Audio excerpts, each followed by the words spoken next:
안녕하세요. 오늘 이렇게 그 저녁 시간에 저희 세미나에 참석해 주셔서 대단히 감사합니다.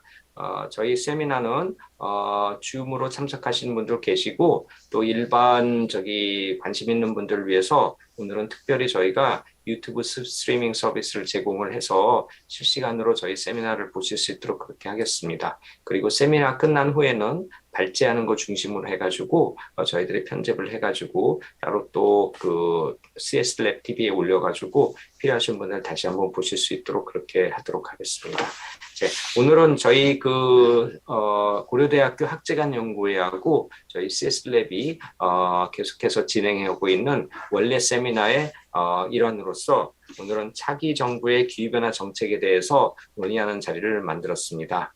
이제 저희는 주로 이제 학문적이고 또 연구 활동 중심으로 했지만 워낙이 이제 아마 여당이나 야당이나 이제 대선 주자분들이 다 정해지셨고 그리고 최근에는 오늘 이제 종료가 됩니다만은 글라스고에서 제26차 유엔 기후변화 협상 회의가 있었고 거기에는 저희 대통령을 비롯해 가지고 다수의 장관들도 다 참여를 하시는 등 최근에 들어서 우리나라에서 기후변화 정책에 대해서 굉장히 많은 관심들이 있으신 것 같습니다. 또한 이러한 기후변화 정책에 대한 관심은 국내적인 관심뿐만 아니라 글로벌리 보더라도 선진국, 개도국 할 거 없이 이제는 모든 나라에서 가장 중요한 정책이 되고 있는데 그럼 막상 우리의 그 두 대선 후보께서는 얼마나 기후변화 정책에 대해서 지금 관심이 있으신지 또 차기 정부에는 어떠한 정책들이 될지에 대해서 아직 본격적으로 논의가 되고 있지는 않은 것 같습니다. 그래서 그런 여러 가지 점들을 감안을 해서 오늘은 저희 고려대학교와 그다음에 또 외부 기관으로서 저희 학제간 연구에 참여하시는 아주 그 저명하신 분들을 모시고서 저희들이 모든 주제를 다 다루기에는 너무 시간이 제약이 되어 있기 때문에 저희들이 4개의 주제를 가지고서 오늘 세미나를 진행하도록 하겠습니다. 그 세미나는 그 4가지 주제에서 먼저 첫 번째로는 저희 손유한 교수님께서 산림 부분에 관련해서 발제를 해주실 거고요. 그 다음에 한국 이제는 환경연구원의 이름이 바뀌었는데 오랫동안 적응 정책에 대해서 연구를 하고 계시는 송영일 박사님께서 말씀을 해주시고 그 다음에 요즘에 이런저런해서 또 굉장히 온실가스 감축 목표도 설정하고 여러 가지 관련된 이슈들이 있는 국내적으로도 특히 굉장히 중요한 이 온실가스 감축의 문제, 에너지 믹스의 문제 이런 것들에서 우리 박호정 교수님께서 말씀을 해주시고요. 또 마지막으로는 제가 국제 협상 협력에 관해서 말씀을 드리고자 합니다.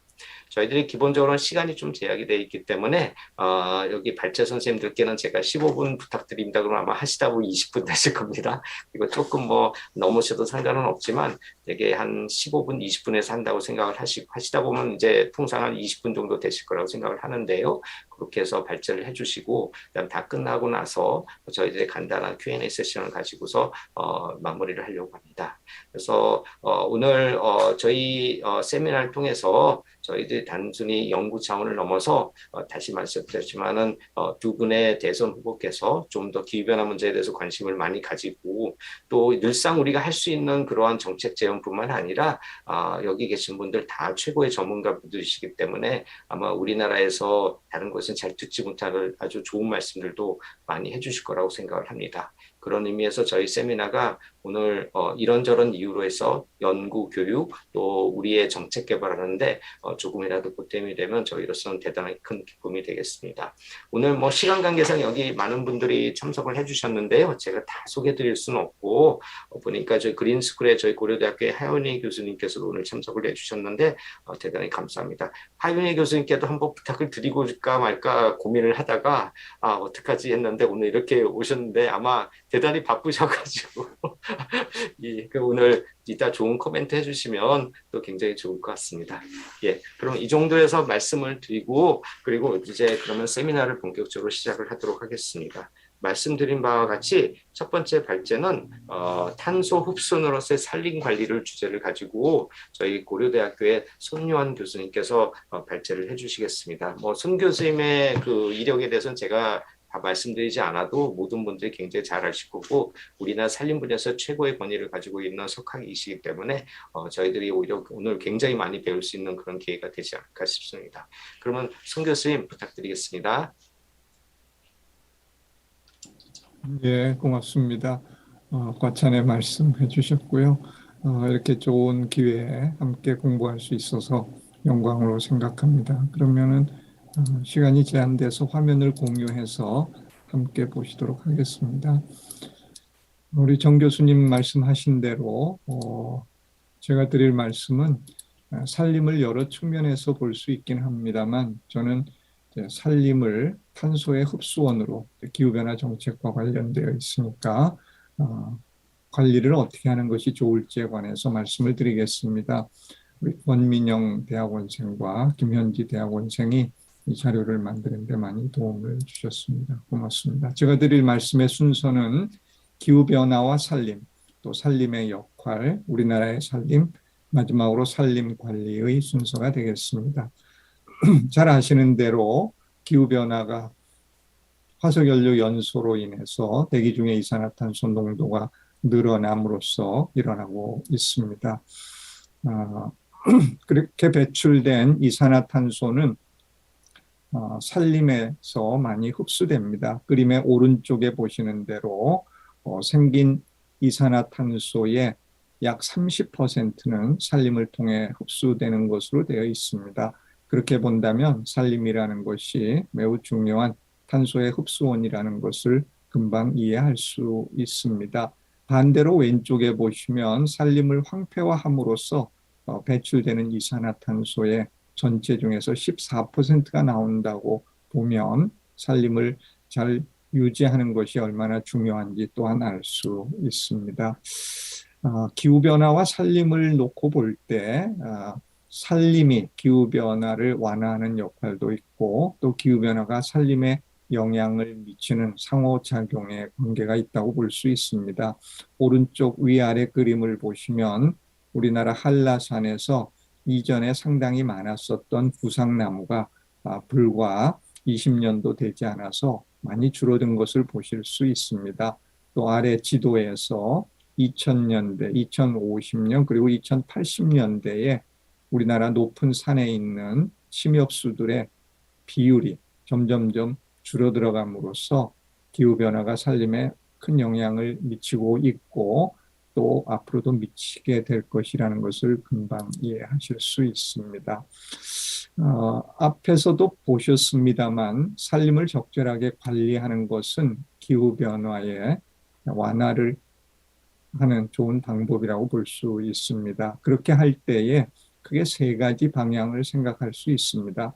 산림의 면적을 최소한 유지하거나 또는 넓히는 것, 또 산림에서 적극적인 경영 활동을 해서 동일한 산림이라도 흡수 능력을 높이는 것, 마지막으로는 산림에서 생기는 바이오매스를 화석연료를 대체하는 데 사용하는 것. 이렇게 세 가지 측면에서 산림 관리가 기후변화를 완화할 수 있다고 봅니다. 탄소 중립과 산림과의 관계를 보면 다 잘 알고 계시는 내용입니다만 에너지를 감축하고 토지와 환경 생태 기반의 탄소 흡수를 동시에 수행함으로써 2050년에 순배출 0을 달성할 수 있습니다.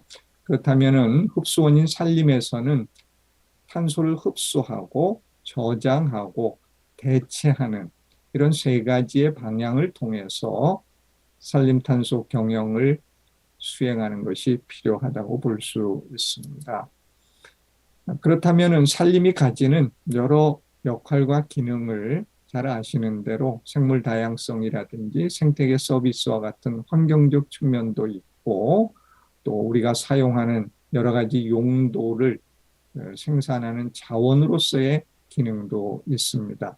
지금 그림에서 보시는 너무나도 잘 알고 계시는 생태계 서비스의 네 가지 부류인데 이렇게 산림이 여러 가지 역할과 기능이 있는데 이것들을 잘 활용하는 것이 매우 중요하고 저는 특히 산림을 자원 측면에서 어떻게 관리할 것이냐를 탄소 흡수원과 연계해서 말씀을 드릴 생각입니다.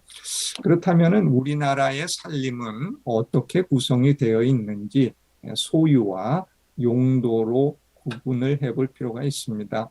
우리나라의 산림 면적은 전 국토 면적의 약 63%입니다. 그리고 그 중에서 약 67%가 개인이 가지고 있는 사유림이고 나머지가 국가나 공공단체가 가지고 있습니다. 그런데 이렇게 67%나 되는 넓은 면적을 사유림이 차지하고 있는데 그 구조를 들여다보면 매우 작은 면적을 가지고 있고 따라서 이 산림을 적극적으로 경영 관리하기가 매우 어려운 그런 한계점을 가지고 있다고 볼 수 있습니다.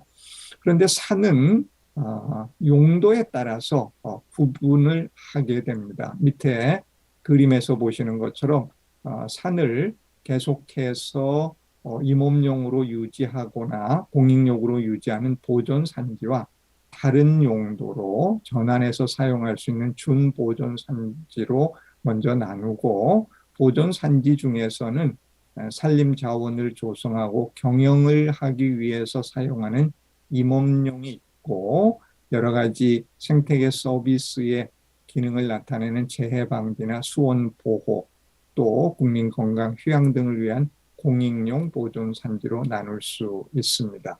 그리고 소유 구분에 따라서 어떠한 용도로 지정이 되어 있는지를 보면 사유림이 푸른색으로 되어 있는데 그것의 약 절반이 임업용 보존 산지로 되어 있는 것을 아실 수 있습니다.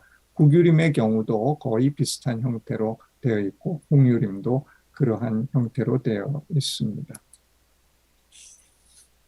그 다음에 우리나라의 산림의 면적은 점차 감소하는 추세에 있습니다. 이 아래 그림에서 파란색의 선이 1970년대부터 현재 그리고 앞으로를 보이고 있는데 면적은 계속해서 줍니다. 그 이유가 산림을 다른 용도로 전용을 해서 잘 아시는 대로 공업용지, 또 주택용지, 도로 등 여러 용도로 전환하기 때문에 산림 면적은 줄어들어서 2030년이 되면 620만 헥타르 정도가 될 거다 이렇게 추정하고 있습니다.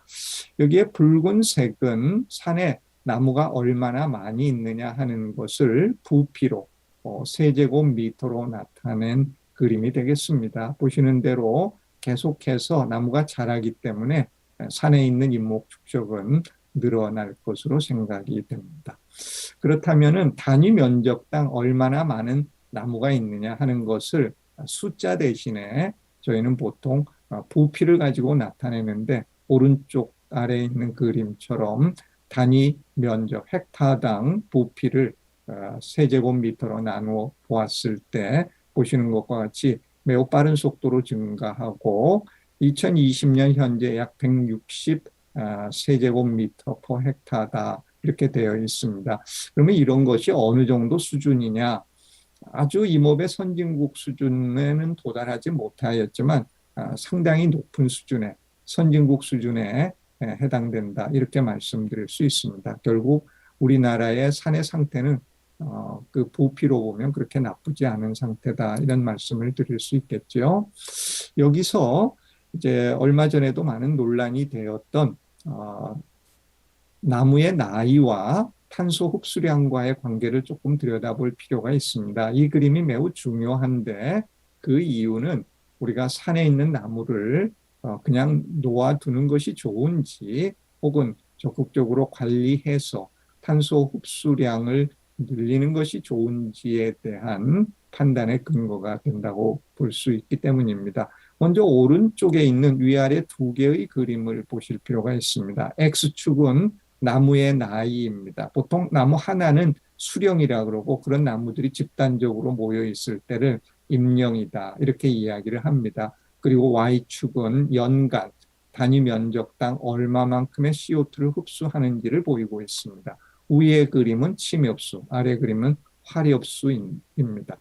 경향이 거의 같습니다. 다시 말씀드리면 어릴 때에는 매년 많은 양의 이산화탄소를 흡수할 수 있지만 30년 또는 40년을 정점으로 해서 급격하게 이산화탄소 흡수의 양은 줄어드는 것이 두 가지 종류의 숲에서 공통적으로 나타나는 현상이라고 볼 수 있습니다. 그렇다면은 실제로 우리나라 산에서 그러한 일이 일어나고 있는지 확인을 할 필요가 있습니다.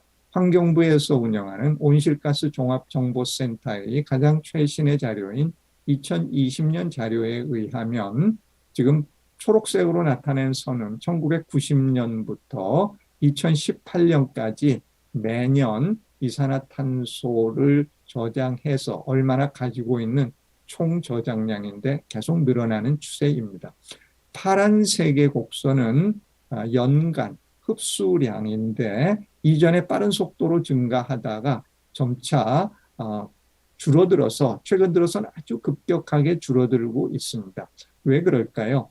우리나라에서 산에 황폐했던 1970년대 주로 나무를 심었고 이런 나무들이 30년, 40년 정도 되는 시점에 도달해서 오른쪽에 보셨던 그림에서처럼 나이가 든 나무들의 연간 생장량이 떨어지기 때문에 순 흡수량은 급격하게 감소하는 추세에 있다 이렇게 보실 수 있습니다.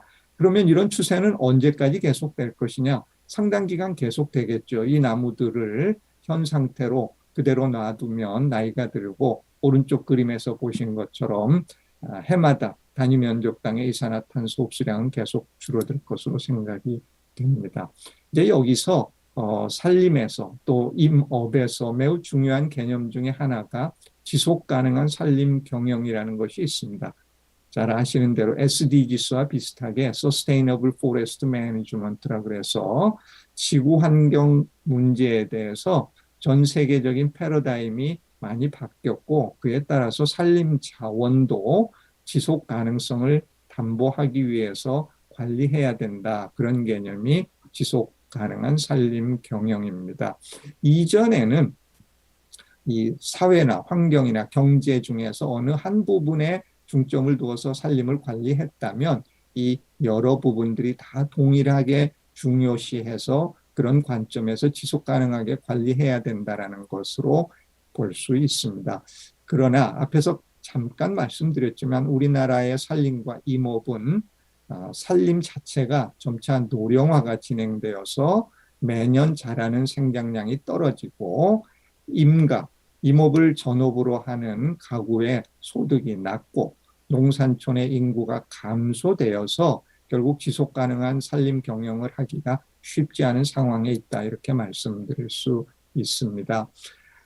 지속 가능한 산림 경영을 하기 위해서는 나무를 심고 가꾸고 베어서 이용하고 또 조림하는 이런 과정을 반복함으로써 목재를 생산하고 산림 생태계의 건강성을 유지하는 순환형 임업이 필요하다 이렇게 말씀드릴 수 있겠습니다.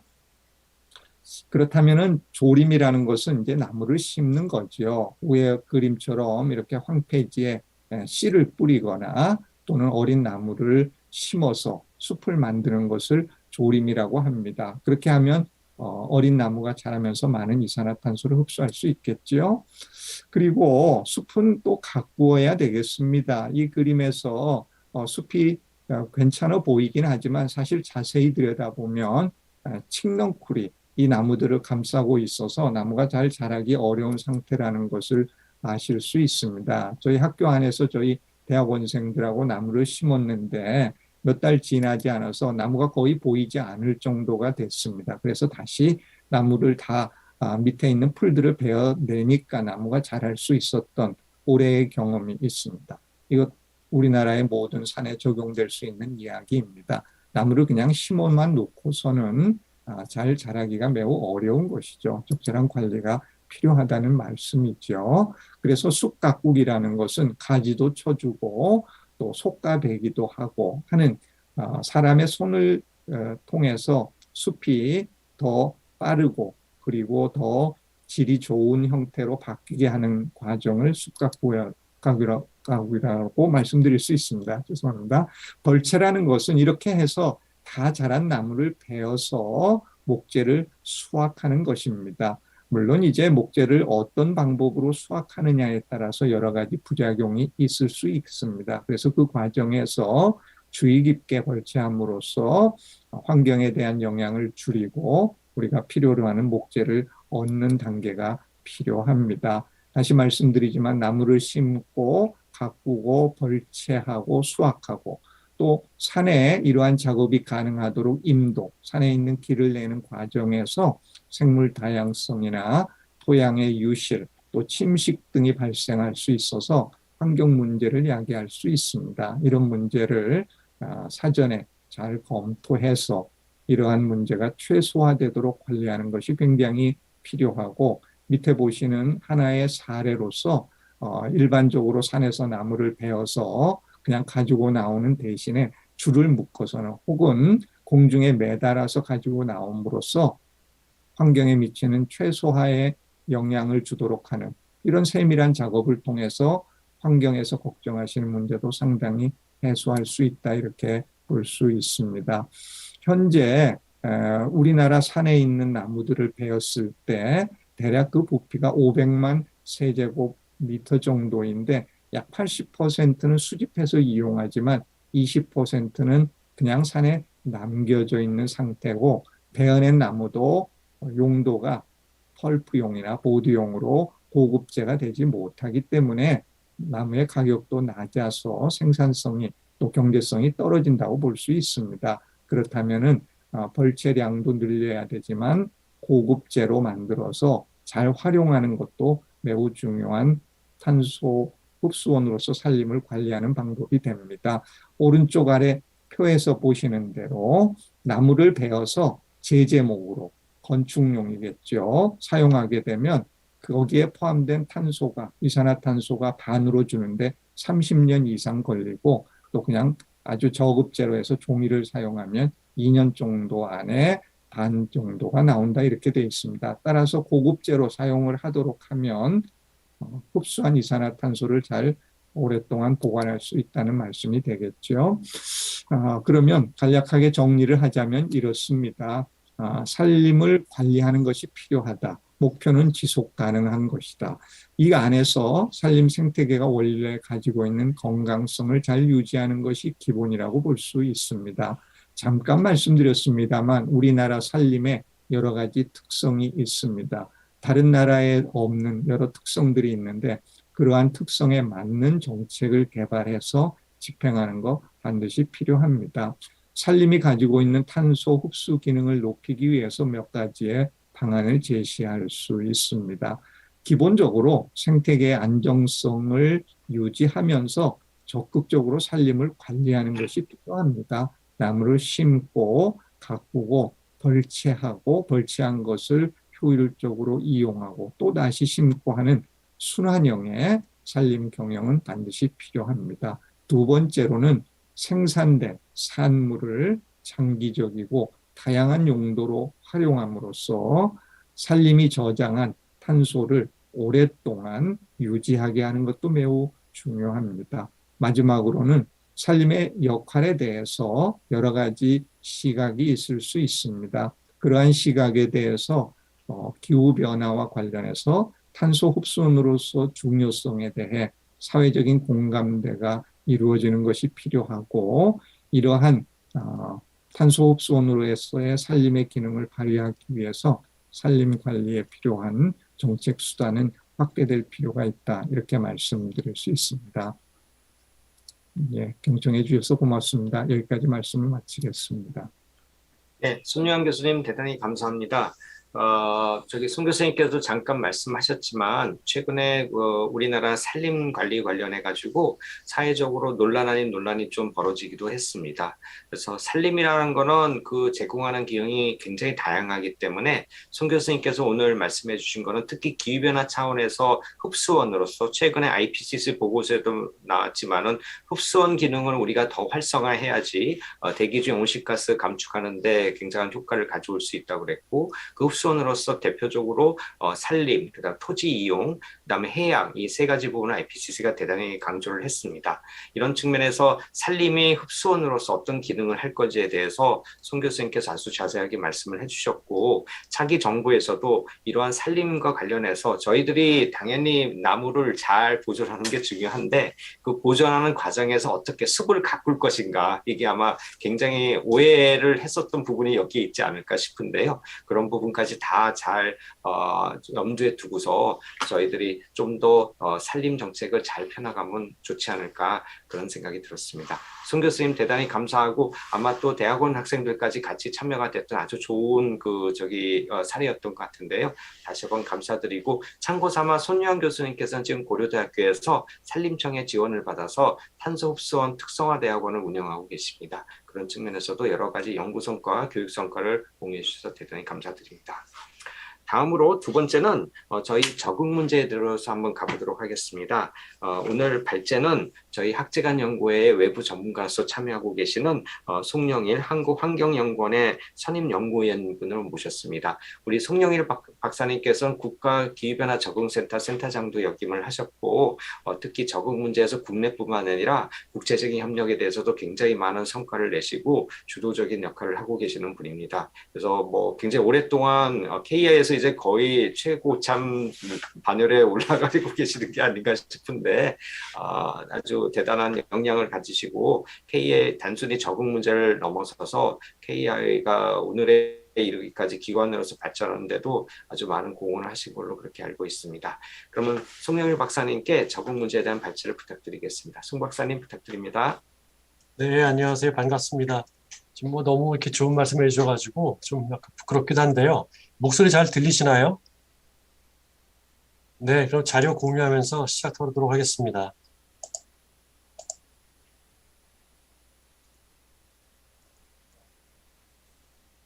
네, 잘 보이시나요? 예, 그러면은 오늘 제가 발제할 내용 발표드리겠습니다.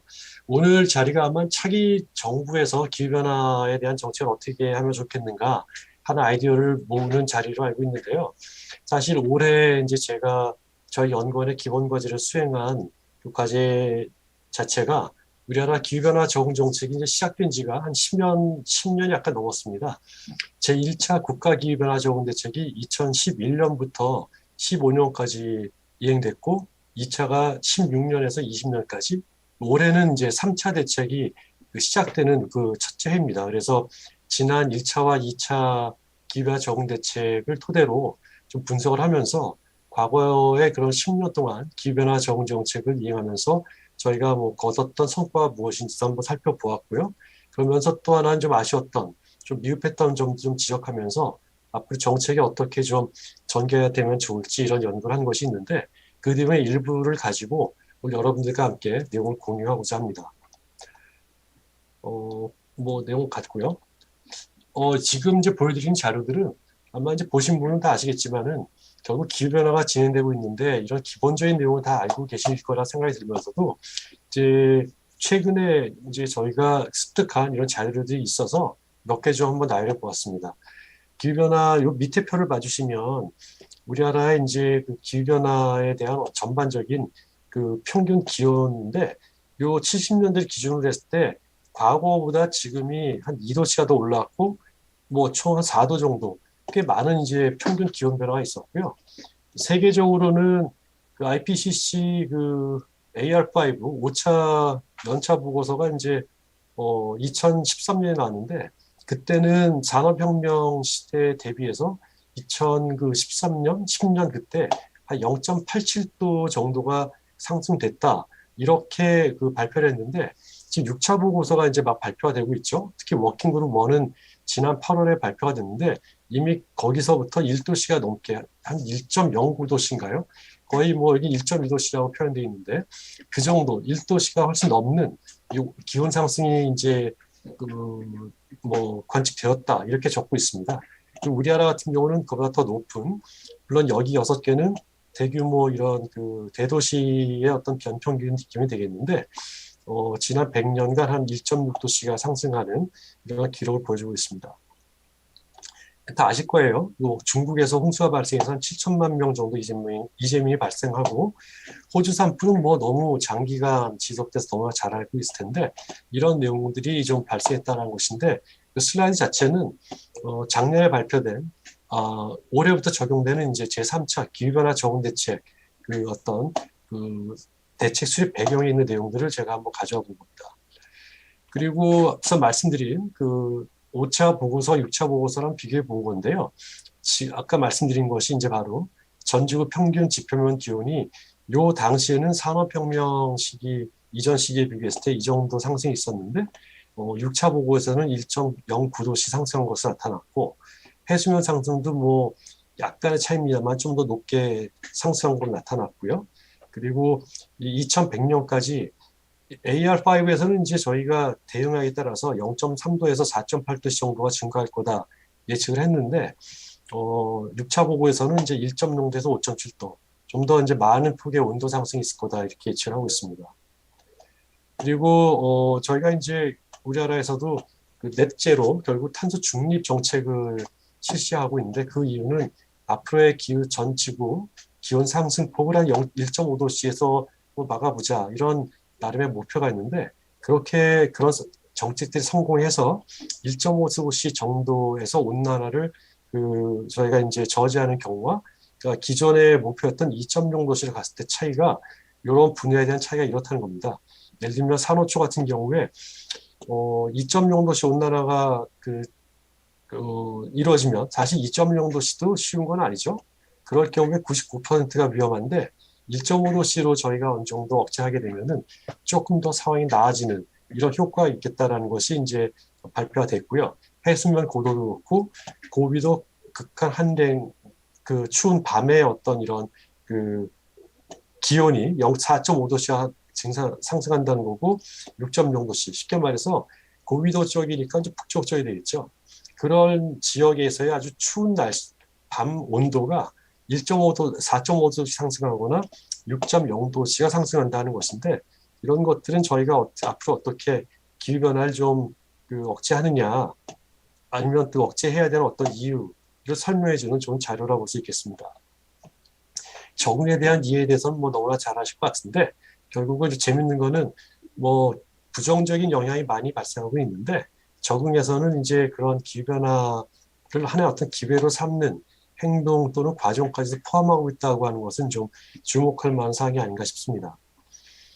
그리고 뭐 기후변화가 발생하면 우리 모두에게 이제 기후변화에 대한 노출이 이제 발생을 할 것이고 그랬을 때 이제 기후변화 영향이 발생하고 기후변화 영향이 발생하면 사실상 우리 인간은 물론이고 자연 생태계에서는 자생적인 적응을 하려고 아마 시도를 할 겁니다. 노력을 하고. 그렇지만 현재와 같은 기후변화는 너무 빠르게 진행되기 때문에 잔류 영향이라는 것이 존재하게 됩니다. 그래서 이런 잔류 영향이 부정적인 이런 효과로서 저희한테 나타나기 때문에 우리는 적응 대책을 수립하게 되는 것이고요. 이 적응 대책은 너무나 잘 아는 이제 완화 저감 측면이 있고 또 하나가 바로 이 적응이라는 것인데 아마 2015년 파리 어그리먼트가 이제 체결되고 그리고 이제 신규 체제가 이제 다시 또 시작되면서 적응에 대한 것이 다시 한번 이제 주목을 받는 시기가 된 것 같습니다. 그 이전까지는 완화와 저감 위주의 기후변화 대응이 좀 많았었는데 이제 적응에 대한 것들도 신경을 쓰는 상황이 된 것 같습니다. 이 그림을 보면 재밌는 건데요. 이건 이제 AR5에 대한 얘기인데 요 붉은색 부분이 이제 RCP 8.5로 보시면 될 것 같고 요 밑에 것이 이제 RCP 2.6이 되겠죠. 8.5 같은 경우에도 이렇게 시간이 지남에 따라서 리스크 레벨이 올라가는데 기후변화 적응할 때는 요 정도 기울기로 올라가는데 적응을 안 하게 되면 리스크가 더 빠르게 가파르게 발생합니다. 그리고 심지어 그 RCP 시나리오 2.6일 경우에 기후변화 적응을 할 때의 피해, 그러니까 리스크 레벨이 굉장히 완만하게 진행을 하는데 적응을 안 하게 되면 좀 더 스티프하게 가죠. 뭐 그렇기 때문에 결국은 탄소 중립을 달성을 한다 하더라도 이미 이제 대기 안에 퍼진 이 카본만으로도 이제 기후변화가 발생하기 때문에 반드시 적응을 해야 된다라는 어떤 결론이 나올 수 있다고 봅니다. 그래서 그리고 이런 기후의 차이는 기후변화 적응을 왜 해야 되는지 이유를 설명하는 데 많은 도움이 될 것 같습니다. 다음으로 이제 우리나라 기후변화 적응 대책에 대해서 알아보겠는데요. 지금 우리가 이 시점에 와 있죠. 제3차 기후변화 적응 대책에 와 있는데 쭉 거슬러 가면 아마 이제 99년, 2000년 초부터 우리나라는 기후변화에 대해서 대책을 수립해 왔고 요 시기엔 사실상 이제 뭐 완화 위주의 대책이 시작되면서도 어느 정도 적응에 대한 기본적인 이런 내용들은 좀 거론이 되다가 국가 기후변화 적응 종합계획이라든지 그리고 녹색 성장 국가 전략 요 시기에 와서 기후변화 적응이라는 것이 다시 한번 주목을 크기 시작했고요. 그러면서 녹색성장 기본법이 시행되면서 2010년에 기후변화 적응 대책을 수립해서 11년부터 본격적으로 기후변화 적응 대책이 이행 중에 있다. 이렇게 이해하면 될 것 같습니다.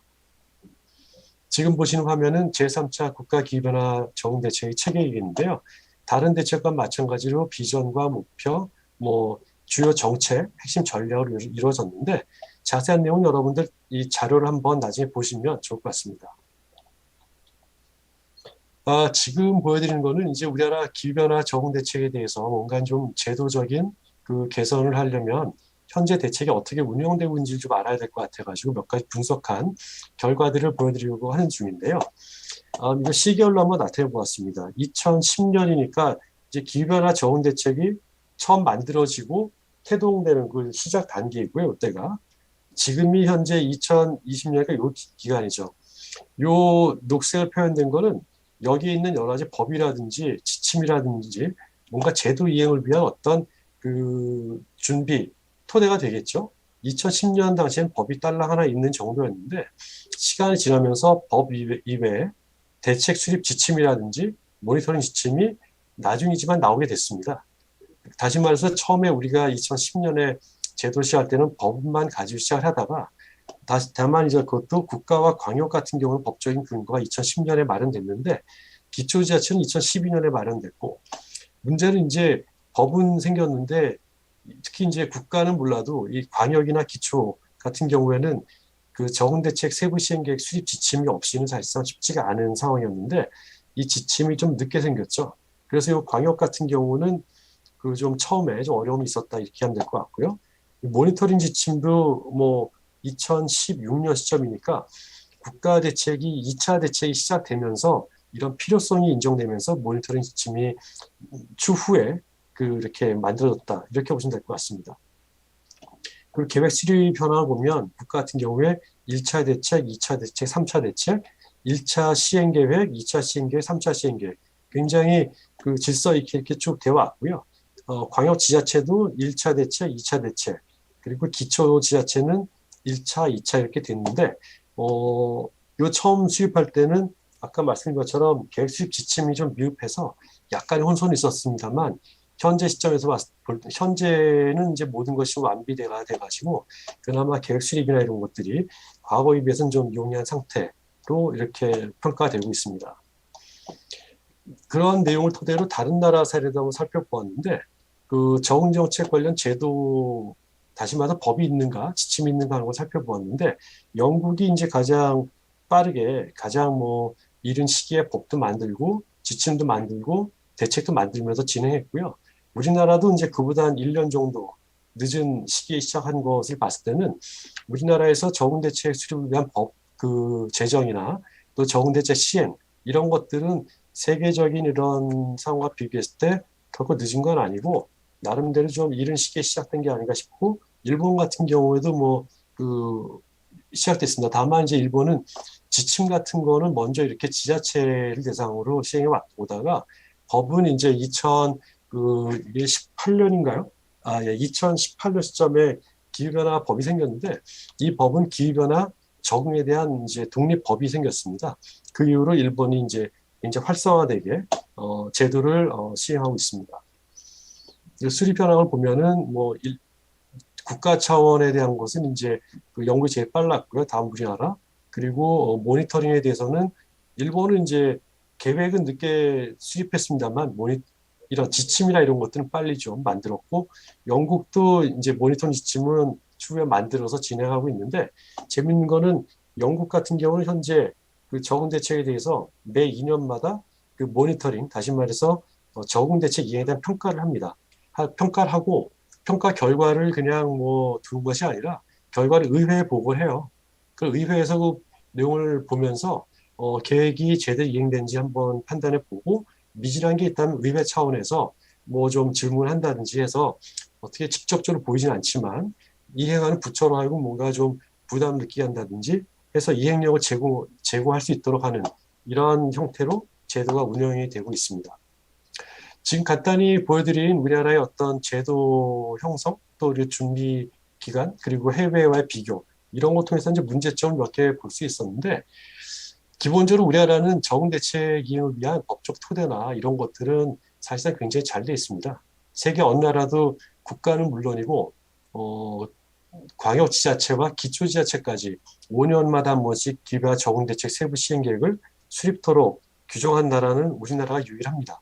영국이나 독일 같은 경우도 국가 차원의 대책은 이제 당연히 법에 따라 해야 되는데, 광역지자체조차도 스스로 그 자원에서 하면은 할 수 있는 거지 법적으로 강제하고 있지는 않습니다. 그만큼 우리가 이제 법적으로는 굉장히 촘촘하게 짜여 있긴 한데, 문제는 이런 게 좀 문제가 있죠. 예를 들면 의사결정을 위한 불충분한 지식이라든지 적응 이행과 모니터링 보고에 대한 미흡, MN이라고 하죠. 그러니까 대책을 수립하는데 그 대책을 이행하는 결과에 대한 평가를 해서 무엇이 부족했고 어떤 것이 좋았기 때문에 앞으로 대책은 어떻게 가야 된다라는 이런 모니터링과 이발리에이션이 좀 부족했던 건 사실입니다. 그리고 제일 문제 중 하나는 바로 이거거든요.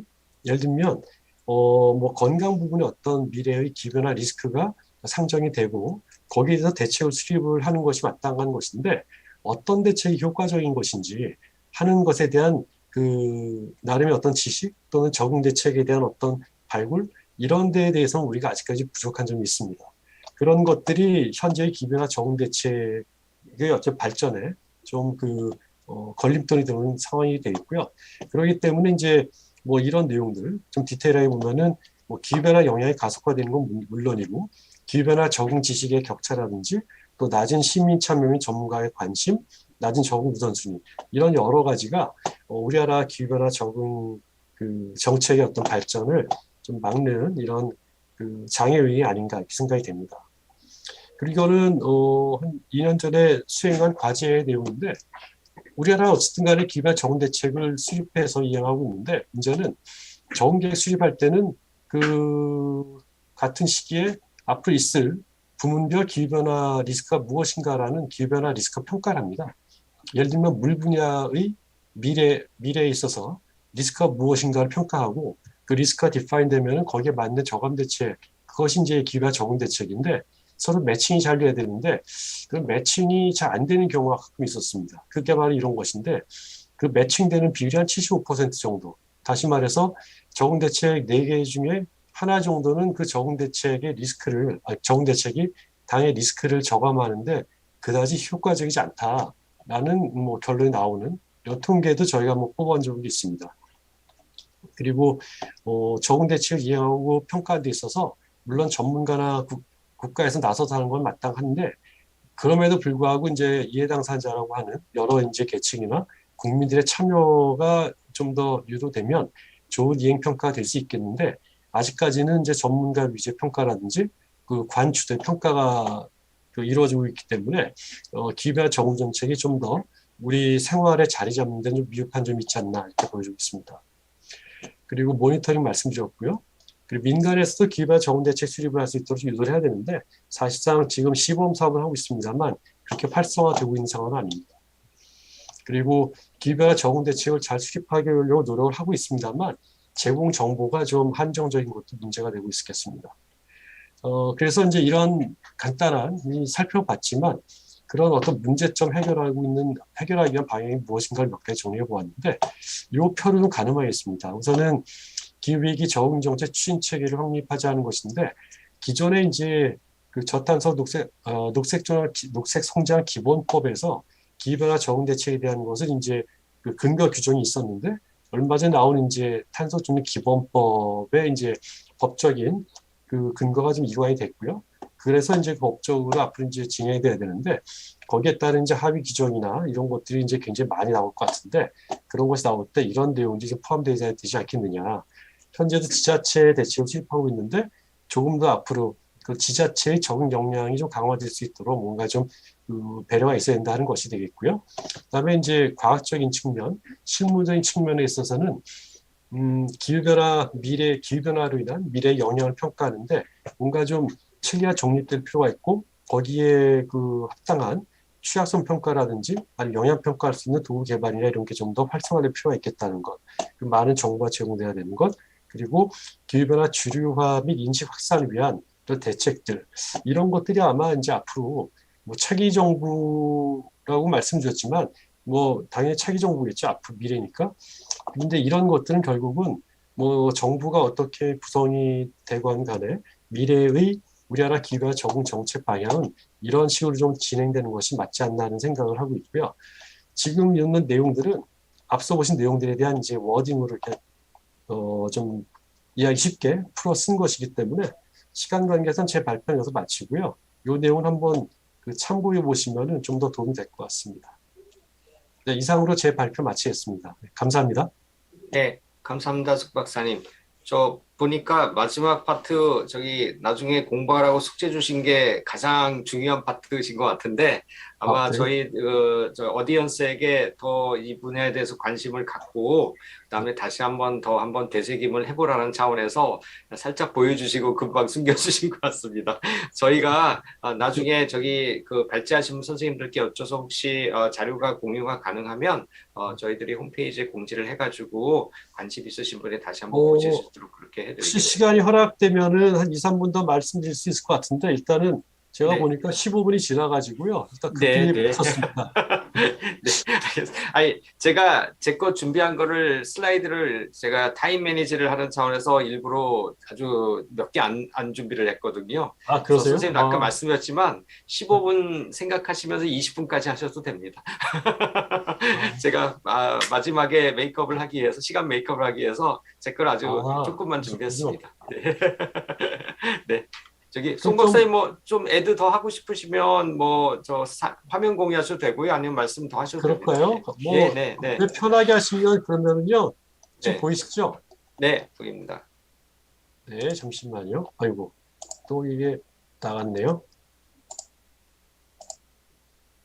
예, 그러면은 뭐 몇 네, 가지 좀 더 말씀드리죠, 뭐. 네. 네, 아까 제가 드렸던 말씀이 여기였는데 우선은 이걸 좀 말씀드리고 싶어요. 그 목표 설정, 근데 이걸 저는 이제 온나라 목표 연계한 기후위험 및 적응평가 체계 마련이라고 했는데 쉽게 말해서 기후변화 적응 대책을 저희는 굉장히 열심히 한다고 하고 있어요. 그러니까 전 국가 차원으로 국가에서도 적응 대책을 만들고 뭐 광역에서도 만들고 기초에서도 만드는데 사실 어떻게 보면은 국가, 광역, 지자체, 기초지자체가 이게 각각 떨어진 건 아니거든요. 결국 국가대책이라는 게 기초지자체에서 모은 내용들이 결국은 이제 광역지자체의 계획이 되는 것이고, 그리고 광역들의 계획을 모으면 국가가 되는 것이기 때문에 사실은 이게 어떻게 보면 중복의 소지도 있겠다라는 이런 말까지 들으면서도 굉장히 열심히 하고 있는데, 그럼에도 불구하고 대중들이 아직까지 기후변화에 대한 인식이 좀 부족하고 또 그리고 이걸 이행하시는 분들조차도 이 적응도체 대책을 통해서 우리가 무엇을 얻었는가, 어떤 효과가 있었는가라는 의문점을 가진 분도 계시거든요. 근데 이런 것들에 대한 원이 뭘까 생각해 보면은 거기에는 여러 가지가 이제 있는데 그 중에 하나가 뭔가 목표 설정이 좀 덜 되지 않았느냐. 예를 들면 감축 같은 경우에는 우리가 이제 온도를 어떻게 하겠다, 카본 발생을 어디서 막겠다라는 나름의 목표 설정이 있기 때문에 그것이 하나의 룰이 되고 그 룰에 따라서 정책이 잘 됐다 못 됐다 얘기하면서 개선만을 찾을 수 있겠는데 적응이라는 것은 그런 어떤 목표 설정이 부재한 상태에서 정책을 그냥 이행하고 있거든요. 쉽게 말해서 그냥 열심히 한 거예요. 그러다 보니까 어느 순간 누가 그렇게 열심히 해서 뭐가 바뀌었느냐 했을 때 답이 굉장히 궁색할 수밖에 없는 상황이거든요. 예를 들면 아까 손희환 교수님 산림 말씀해 주셨는데 산림에 대해서 적응을 한다 그랬을 때 산림분야 적응 대책을 통해서 우리가 할 수 있는 거는 만일에 그런 대책을 할 때 이 적응 대책을 통해서 산림에 대해서 뭘 목표 설정해서 그 목표 설정이 뭐 숲 가꾸기를 예를 들면 제가 잘 모릅니다만 몇 퍼센트를 하겠다라든지 아니면 몇 퍼센트 산지에 대해서 몇 년 동안 어떻게 하겠다. 만일에 이런 그 목표가 설정되고 일을 했다라고 한다면은 그 적응 대책이 정말 도움이 어떻게 됐겠다라는 것에 연관도 할 수 있겠고 뭔가 좀 그래도 그 룰이 생겨가지고 대책 이행에 대한 평가가 좀 더 쉽고 거기에 따라 어떤 이밸루에이션, 모니터링이 좀 더 체계적으로 될 수 있겠는데 그런 어떤 기준되는 목표 설정이 좀 미진했기 때문에 적응 대책에 대해서 뭔가 평가를 하고 이걸 좀 인식을 좀 전환하고 하는 데 있어서는 이제 어려웠다 하는 것을 좀 말씀드릴 수 있을 것 같아가지고 결론만 말씀드리면은 앞으로 적응 대책을 우리가 마련하고 이행한 데는 뭔가 이제 분별 목표 설정을 하고 그 목표에 맞춰서 대책을 이행하는 것이 좀 더 효과적이고 실용성 있는 대체 방향이 아니겠는가 하는 생각이 듭니다. 그것이 이제 사실 여기 있는 내용들로 이해하시면 될 것 같고요. 그리고 그 디테일에 보면은 비용 효과적인 적응 옵션 발굴과 적응 효과 평가 체계가 있고, 여기 적지는 않았습니다만 그 공편이라는 게 있죠. 코베네핏이라고 얘기를 하는데, 예를 들면 숲가꾸기라든지 아니면 녹지 면적 그 확대 이런 것들은 당연히 이런 공편익이 나오는 것들이기 때문에 기왕에 대책을 마련한다면은 적정한 목표를 설정하고 이런 공편익이 나올 수 있는 대책 위주로 적응 대책 이행을 하자라고 이해하시면 좋을 것 같습니다. 그리고 그게 바로 여기 있네요. 적응 대책 이행 관련 분별 목표 설정이 바로 그런 것이고요. 두 번째로 중요한 것이 부문별 성과 평가를 위한 평가 지표 선정이라고 했는데, 지금도 그 적응 대책 이행에 대한 성과 평가를 합니다. 국가만 하더라도 매년 연차 평가 시행하고요. 5년 주기로 대책이 수립되기 때문에 매년 하는 연차 평가가 있고, 3년 차에 하는 중간 종합 평가가 있고, 5년 차에 하는 그 전체 종합 평가가 있거든요. 평가를 하는 이유는 뭐 이론적으로 본다면은 평가를 통해서 미흡한 점은 되짚어서 보완하고 잘된 점은 추후에 계승한다라는 게 이제 평가의 가장 기본인데, 현재 우리나라의 이행 평가는 사실상 그 정도 경지까지는 가지 못한 것 같아요. 예를 들면 이런 걸 평가하거든요. 내가 어떤 대책을 만들었는데, 뭐 수자원 쪽에 대책을 마련했는데 거기에 어떤 뭐 그 홍수 예보를 할 수 있는 스테이션을 10개 만들겠다. 이게 충분히 좋은 대책이거든요. 그럼 거기에 대한 대책 이행 평가를 어떻게 하냐면은 정말로 10개 설치했느냐까지예요.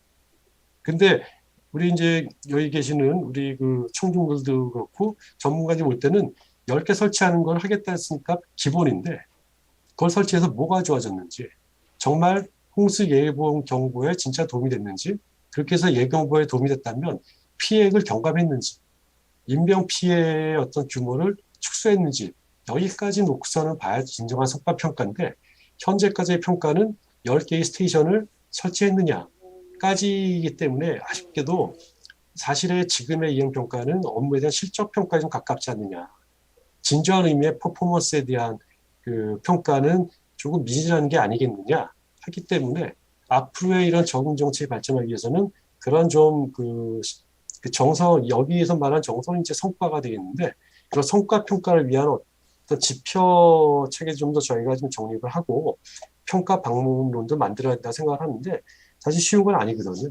이 과정에서는 사실상 그 기존의 감축 업무를 담당하셨던 전문가나 이런 분들도 함께 좀 그 고민하면서 좀 여태까지 시행했던 좋은 방법이 있다면 그런 것들이 적응 분야도 같이 한번 그 이전될 수 있도록 하는 방안 마련이 필요할 수 있겠습니다. 나머지는 뭐 좀 소소한 것들이에요.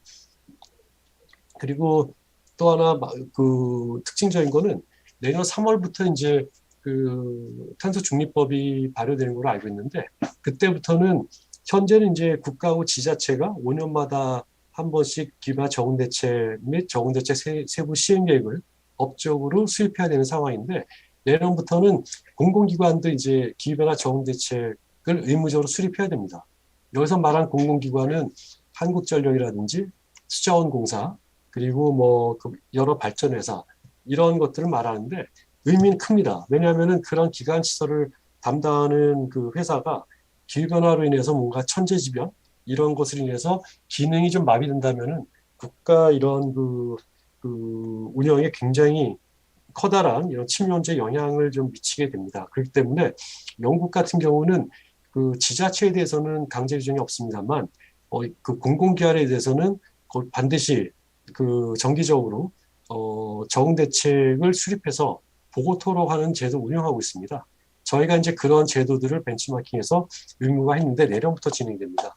그렇지만 이것을 성공적으로 그 진행하기 위해서는 알아서 하시오가 아니라 그 공공기관의 기후위기 적응 대책 수립을 위한 여러 가지 가이드라인이라든지 그들에 대한 컨설팅을 할 수 있는 준비를 국가가 하고 있어야 됩니다. 그래서 그들이 제대로 이런 그 평가를 하고 그런 그 적응 대책 수립을 통해서 실질적인 이런 그 도움이 될 수 있도록 유도해 가야 되는데, 그렇지 않고 하나의 정말 귀찮은 일 정도로만 이게 또 평가되면은 성공한 정책으로 보기는 어렵기 때문에 이 공공기관의 기후변화 적응 대책 의무화에 대한 지원 기반 마련이 굉장히 중요하다고 말씀드릴 수 있겠습니다. 그리고 그 다음에 주류화인데요. 제가 주류화 얘기할 때 항상 하는 얘기는 이미 이제 환경은 우리한테 주류화가 돼 있어요. 제가 이제 KI 입사한 것이 이제 한 5년 됐는데, 그 당시랑 비교하면은 지금 환경에 대한 것 굉장히 많이 변화됐죠. 예를 들면 우리가 생활 속에서 분리수거를 한다든지 아니면 여러 가지 좀 행위라는 데 있어서 환경에 대한 걸 고려하고, 그리고 또 우리 주변만이 아니라 모든 사회적인 제도가 예를 들면 도시 기본계획을 만드는 어떤 지침이라든지 아니면 공장에서 뭔가 물품을 생산하는 생산 라인이라든지 모든 전형에 걸쳐서 환경을 고려하도록 모든 것이 설계되어 있고 그런 컨셉이 널리 퍼져 있어요. 이게 바로 이제 주류화라고 생각을 하거든요. 이럴 경우에는 환경의 주류화가 이루어졌다고 볼 수 있겠는데, 같은 위기를 봤을 때 기후변화 적응에 대한 주류화가 좀 필요하지 않느냐 하는 것인데, 다시 말해서 우리 한 행위 개발하는 사람이나 개발하는 기관의 어떤 행위라든지 우리의 생활 태도에 있어서 기후변화 적응을 좀 수용할 수 있는 이런 내용들이 좀 더 반영돼야 되지 않겠느냐. 그것이 이제 주류화라고 하는 것인데, 그러기 위해서는 기술적으로는 모든 그를 하는 정부의 어떤 개발하는 개발 기획이라든지 이런 계획서 등에 어떤 행위를 할 때 기후변화 정의에 대한 내용들을 고려토록 하는 것이 지침으로 개발된다든지 하는 이런 것들도 있을 수 있겠고요. 그리고 일반 시민들이 기후변화에 대한 적응에 대한 좀 더 높은 이해도를 가지고 우리 생활 속에서 기후변화 적응이 좀 더 용이하게 될 수 있도록 뭔가 저변할 때가 필요한데, 그런 것들이 이루어질 수 있도록 하는 정책이 필요하다라는 것을 이해하면 좋으실 것 같고요. 그러기 위해서는 이런 내용들에 대한 실천이 필요하다, 이렇게 생각할 수 있겠습니다. 특히 산업계 기후변화 적응 목표 제시 및 경영체계 기반 구축 이런 것들이 필요하겠고요. 리스크 분석 및 적응을 위한 방법론 마련해서 산업계에서도 이런 기후변화 적응을 좀 더 관심 갖고 이해할 수 있도록 하는 것이 필요하고, 사실상 산업계 같은 경우는 기후변화 적응이 굉장히 중요해요. 제가 몇 년 전에 읽은 신문 기사에 의하면은 코카콜라 같은 경우에 물을 굉장히 많이 쓰고 수원지가 필요해요. 그렇기 때문에 세계에 많이 퍼져 있는 코카콜라 공장들은 굉장히 거대한 저수지 옆에 자리를 잡고 있다고 하더라고요. 그랬는데 어떤 코카콜라 공장 주변에 있던 저수지에 대해서 자체적으로 평가를 해보니까 한 10년, 20년 후면 저수지의 수량이 굉장히 많이 크게 줄어든다는 전망이 나왔다고 하더라고요. 그래서 그 공장은 앞으로 10년 동안 다른 곳을 이전할 준비를 하고 점진적으로 이전해라 라는 오더가 내려와서 그것이 실행되고 있다 하는 기사를 읽었습니다. 그것은 산업계 차원의 적응 대책이거든요. 하나의 이제 예가 될 수 있겠는데, 우리가 눈을 좀 크게 뜨고 보면은 기업에서도 그런 식으로 고려할 것이 꽤 많이 생길 수 있겠는데, 이렇게 자발적으로 움직일 수 있도록 하는 게 바로 주류화입니다. 그런 주류화를 이룰 수 있는 정책이 이행이 된다면 우리나라의 기후변화 적응은 좀 진보한 상태에서 이행이 되지 않을까 하는 생각이 듭니다. 제가 아까 빨리 끝내려는데 이 정도 추가 말씀을 드리고 제 발표를 여기서 마치도록 하겠습니다. 감사합니다. 네, 송 박사님 감사합니다. 기후변화 하면은 두 개의 필러가 미리게이션과 애댑테이션인데, 사실 미리게이션은 진도가 상당히 나가고 있는 것 같습니다. 근데 애댑테이션은 말씀하신 목표 설정 자체를 어떻게 할 것인가에 대해서 여러 가지 학문적인 연구 수준, 또 정책 개발 수준 이런 것들도 문제가 되고, 그다음에 평가를 어떻게 할 것인지 아마 환경연구원의 원래가 환경정책평가연구에서 평가부 영향, 환경영향평가 이런 것들에서 굉장히 많은 영향을 가지고 계신 걸로 알고 있는데, 그런 부분들에 대한 어떤 레슨 같은 것들이 적응 정책에 잘 반영되는 것도 상당히 좋지 않을까, 그런 생각도 좀 갑자기 이제 말씀 들으면서 좀 생각이 들었습니다. 그래서 적응 부분에 대해서 주류화, 특히 적응의 주류화, 또 그래도 코 베니핏도 강조하셨는데, 그런 것들 해가지고 우리나라 적응 정책이 다음 정부에서도 계속해서 잘 발전이 되면 좋겠습니다. 예, 다음으로는 이제 온실가스 감축 문제로 가보겠는데요. 이제 우리 대부분의, 특히 요즘에 보면 우리나라 탄소 중립 하면은 이게 거의 이제 미리게이션 쪽으로 포커스가 더 오는 듯이 보이기도 하는데 그건 애드테이션이 중요하다는 차원이 아니라 워낙 온실가스 감축을 하는 문제가 아주 얼전트해져가지고 그렇게 된 거라고 생각을 합니다. 그 핵심 중에는 또 오늘 박호정 교수님께서 아주 제목으로도 잘 뽑아주신 에너지 믹스 문제가 되겠습니다. 우리 사회에서는 에너지 믹스 문제 가지고 이번 정부에서는 이런저런 논란도 좀 많고 있었는데요. 그럼 과연 박호정 교수님께서 말씀하신 대로 탄소 중립, NDC에서 에너지 믹스 이슈가 무엇이고 이런 것들을 어떻게 다음 정부에서 잘 할 수 있는지 박호정 교수님께 말씀을 청해 듣도록 하겠습니다. 박 교수님 부탁드리겠습니다. 네, 반갑습니다. 오늘 존경하는 우리 교수님들, 박사님들 앞에서 발표하게 돼서 감사드리고요. 시간이 지금 많이 됐기 때문에, 사실 저도 얼마든지 짧게 발표를 할 수 있어요. 오늘 캅에 다녀오신 정서용 교수님의 내용을 저는 좀 많이 들었으면 하거든요. 그래서 저에게 주어진 15분을 넘기지 않도록, 그래서 넘으면은 저는 그냥 제가 알아서 자발적으로 스탑하겠습니다. 그래서 굉장히 퀵으로 말씀을 나누도록 하겠습니다. 지금 이제 그 앞에서 기후에 대한 여러 가지 말씀을 주셨는데 다 수긍하는 내용이고요. 이미 이제 우리가 1.1도씨를 넘었기 때문에 저는 기후 위기가 상당히 심각해질 수 있다라고 생각을 합니다. 제가 이제 보통 연구하는 분야가 이 기후 중에서도 극단치 분포거든요. 뭐 지구 평균 온도가 1.5도 오른다, 2도 오른다, 이게 뭐 이슈일 수도 있겠지만 이번에 IPCC 보고서에서도 보면은 실내 구간 안에서 4.5도씨까지도 올라갈 수 있는 어떤 그런 온도의 슈팅 이런 게 있을 때 상당히 위험할 수 있기 때문에 그래서 글로벌 차원에서 어떠한 노력을 해야 하느냐 하는 게 이제 뭐 우리 그 기후변화 경제학 쪽에서의 주된 이슈입니다. 이제 글로벌 GDP의 몇 프로 정도를 관련된 투자에 써야 하느냐 뭐 여러 연구자들이 있는데 2017년도에 제가 계산해 봤을 때는 극단치 분포를 고려했을 때 한 2.5% 정도 투자가 최소한 필요하다라는 거고요. 올해 IEA 넷제로 보고서에서도 보면은 글로벌 GDP의 2.5에서 4.5% 정도 해야 한다라는 겁니다. 이제 근데 이슈는 그거죠. 이번에 정소영 교수님 다녀오셨던 캅에서 이슈는 우리 모든 나라들이 다 2.5%, 4.5%를 부담은 할 수는 없고 누가 더 많이 부담을 하고 누가 덜 부담을 할 수 있느냐 하는 그것도 중요한 이슈가 되겠고요. 그래서 기후 위기는 다가오는데 아까 송 박사님 말씀을 잘 들었는데요.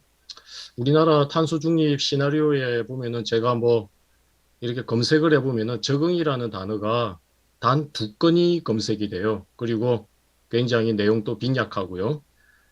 뒤에 말씀드리겠지만은 미국은 또 유럽도 마찬가지고 그런 식으로 추진을 하고 있지 않다. 그래서 다분히 너무 감축 위주인데 그 감축도 과연 달성할 수 있느냐. 그래서 오늘 제 발표는 상당히 좀 비판적인 관점에서 말씀을 드리고자 합니다.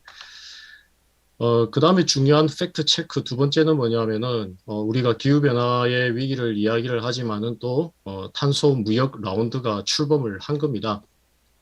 다들 너무나 잘 아시는 것처럼 미국은 이 2030년까지 2005년 기준으로 해가지고 이게 2005년입니다. 2005년 기준으로 해서 2030년까지 이만큼 줄이겠다라는 거고요. 이유는 그 기준 연도가 1990년입니다. 이렇게 된 이유가 뭐냐면은 이미 미국은 2005년 그리고 EU는 1990년도부터 온실가스 배출이 서서히 감소하고 있는 그런 경로를 따르고 있다라는 거고요. 그 다음에 이번에 7월 14일에 탄소 국경 조정제가 시작이 됐습니다. 탄소 국경 조정제는 아예 이쪽에 보면은 디렉티브 상에서 탄소 누출 위험으로부터 즉 EU의 이 제조업, 특히 뭐 철강, 알루미늄, 뭐 시멘트 이런 산업들을 보호해야 한다.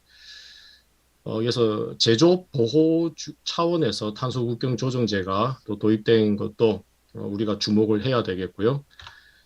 EU가 7월 14일에 발표를 했을 때 미국 쪽에서도 지지 않을 세라 하원 의원 몇 분이 미국의 탄소 국경세를 제안을 했습니다. 이번에 조 바이든 행정부에서 여러 가지 재원 마련해서 계속 탄소 국경세를 지금 고려하고 있는 거고요. 참고로 말씀드리면 현재 우리나라도 지금 기재부라든지 해서 탄소 국경세 도입을 탄소 국경세라기보다도 탄소세 도입의 형태로 지금 검토를 하고 있습니다. 그래서 비슷하게 철강, 알루미늄 이런 대상이고요. 여기에서 이제 보시는 것처럼 미국은 일관되게 미국의 노동력과 미국의 기술을 가지고 기후변화 정책을 이끌겠다라는 그런 정신을 갖고 있습니다. 이게 이제 그 탄소 무역 라운드인데 또 요즘은 꼭 이제 CO2뿐만 아니라 난 CO2에 대한 규제도 시작이 됐죠. 저는 자주 말씀드리는 에피소드가 이 듀퐁사인데요. 듀퐁의 CFC가 그 잘 아시는 것처럼 오존층 파괴 물질인데 이게 이제 대체 물질이 만들어질 때쯤 돼서 듀퐁이 몬트리올 의정서에 대해서 찬성을 했습니다. 그래서 전 세계적으로 CFC의 생산, 수출, 수입, 소비가 다 규제가 됐고요. 그때 이제 이 듀퐁이 만든 대체 물질이 HFC입니다. 근데 HFC는 CO2보다도 글로벌 워밍 포텐셜이 3,000에서 12,000배가 높아요. 이렇게 글로벌 워밍 포텐셜이 높음에도 불구하고 그동안에 우리는 규제를 안 했습니다. 근데 최근에 미국에서 AIM 액트가 도입이 됐고요. 이 AIM 액트도 재밌어요. 아예 그냥 American Innovation and Manufacturing Act.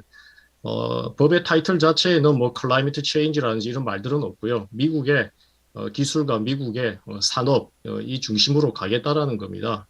그래서 이 AIM 액트가 HFC를 규제하는 거고요. 이것에 의하면은 2030년대 중반까지 약 80%의 HFC 생산을 줄이게끔 되어 있고 그것을 위해서 CO2 배출권 거래제와 같은 시스템을 도입을 하기로 했습니다. 근데 이 AIM 액트가 어떻게 법안이 발의가 됐느냐, 제가 이제 조사를 해보니까 미국의 이 델라웨어 주의 상원 의원이 발의를 했어요. 제가 뭐 과거 한 10여 년 전부터도 델라웨어 주는 잘 아는데 이 듀퐁의 영향력이 상당한 곳이 델라웨어 주거든요. 그 다음에 또 다른 그 법안을 발의한 그 주가 어디냐면은 루이지애나 주입니다. 거기에도 이제 보면은 바스프라든지 이런 회사들이 있어요. 제가 이제 말씀드리고자 하는 바는 뭐냐면은 기후변화, 환경 이런 이슈들이 있지만은 미국이나 EU 이런 쪽에서는 상당히 경제적인 논리도 그 뒤에 굉장히 강하게 깔고 있다라는 겁니다. 근데 이제 기후변화 경제학하는 제 입장에서 볼 때 우리나라의 이 탄소 중립, NDC 정책은 다분히 감상주의 정책이다. 라고 평가를 할 수밖에 없고요. 그래서 저는 이제 이거를 기후변화의 경제학을 제가 만든 용어인데 많이 인용을 해주세요. 에코투노믹스라고 합니다. 이시오투노믹스. 아주 중요한 내용인데 시간 관계상 길게는 말씀 못 드리고요. 우리나라 탄소중립위원회에서 이런 원칙을 발표를 했습니다. 세대 간 형평성 원칙. 거기에 보면은 감축 시기를 미루지 말자. 그래서 미래 세대에 더 큰 감축 부담을 주지 말고 미래 세대의 생존권과 자기결정권을 보장을 하자 해서 지금 어서 감축을 많이 하자라는 그런 논리로 가져가고 있는데 존 롤즈의 정의론이라든지 이런 거를 갖고 오기 전에 우리가 상식적으로 보더라도요. 미래 세대는 생태계적 생존권뿐만 아니라 먹고 살아야죠. 예. 이거 빼고 어떻게 우리가 탄소 중립 NDC를 말을 합니까? 그래서 이제 이런 원리들이 빠졌다라는 거고요. NDC 기준 연도 각 나라들이 이제 다 보면은 여기 블룸버그 보고서에서도 뭐라고 말했냐면은 왜 미국은 2005년이고 EU는 1990년이고 일본은 2013년이고 이러느냐. 감축이 정치적으로 더욱더 야심적으로 보이기 위한 겁니다. 그래서 이 블룸버그 보고서에서 보면은 모든 나라를 통틀어 가지고 이 대한민국만 바로 코앞에 이거는 지금 블룸버그 작년 보고서이기 때문에 2017년도입니다. 근데 지금 오히려 더 이거를 2018년도로 더 앞당겼어요. 그래서 모든 나라들이 다 전부 다 지금으로부터 멀리 떨어져 있는 연도를 잡았어요. 우리는 2018년도 아직 정점을 우리는 확인도 하지 않았는데 이렇게 꺾어야 합니다. 이게 어떻게 가야 되는지는 모르겠고요. 그래서 2050 탄소 중립 최종 시나리오인데 정소영 교수님께서 이제 에너지 믹스로 좀 말씀을 나눠달라고 해서 간단하게 이제 말씀을 드리면은 2050에 지금 우리나라는 A안, B안이 최종적으로 됐는데 여기에서 보면은 재생에너지에서 발전하는 전기가 이 A안 같은 경우에 70%, B안 같은 경우에도 60% 이상이 됩니다. 이게 이제 가능하냐라는 것이 되겠고요. 이번에 이제 이거 죄송합니다. 타이포입니다. 2018년 배출량 기준으로 40% 온실가스를 감축한다라는 건데, 지금 이제 2022년으로 가고 있으니까 이게 뭐 9년이 남았다고 볼 수 있지만 사실상 내년 예산은 거의 다 세팅이 되어 있기 때문에 우리에게 남은 거는 뭐 8년, 8.5년 정도 남아 있다고 볼 수가 있겠고요. 내년 대선 때까지는 사실상 여러 가지 정책들이 지금 스탑입니다. 그러니까 뭐 이러나 저러나 8에서 8.5년. 그래서 이때 이제 40%까지 감축이 가능하냐라는 그런 내용들로 볼 수가 있겠습니다. NDC에 대해서 간단하게 말씀드리면요, 신재생의 발전 비중이 30%인데, 이게, 오늘 아침에도 에너지 쪽 하시는 분들하고 말씀을 많이 나누는데, 이게 가능하냐, 답을 어떻게 드려야 되는지 모르겠지만은, 가능하지, 않은 거는 아니죠. 돈을 많이 들면은 할 수 있죠. 돈을 많이 들면은. 그리고 우리 시스템을, 많이 이제 바꾸게 되면은. 그래서 지금 원래 제 9차 전력 수급 기본 계획에서 2020년하고 2021년 기준으로 재생에너지 비중이 지금 20기가입니다. 20기가인데 이게 이제 25년까지 우리가 45기가와트로 2배 이상을 확대해야 돼요. 근데 이게 이제 2020년 말 기준인데 2021년 지금 말 기준으로 얼마 늘었느냐? 별로 안 늘었어요.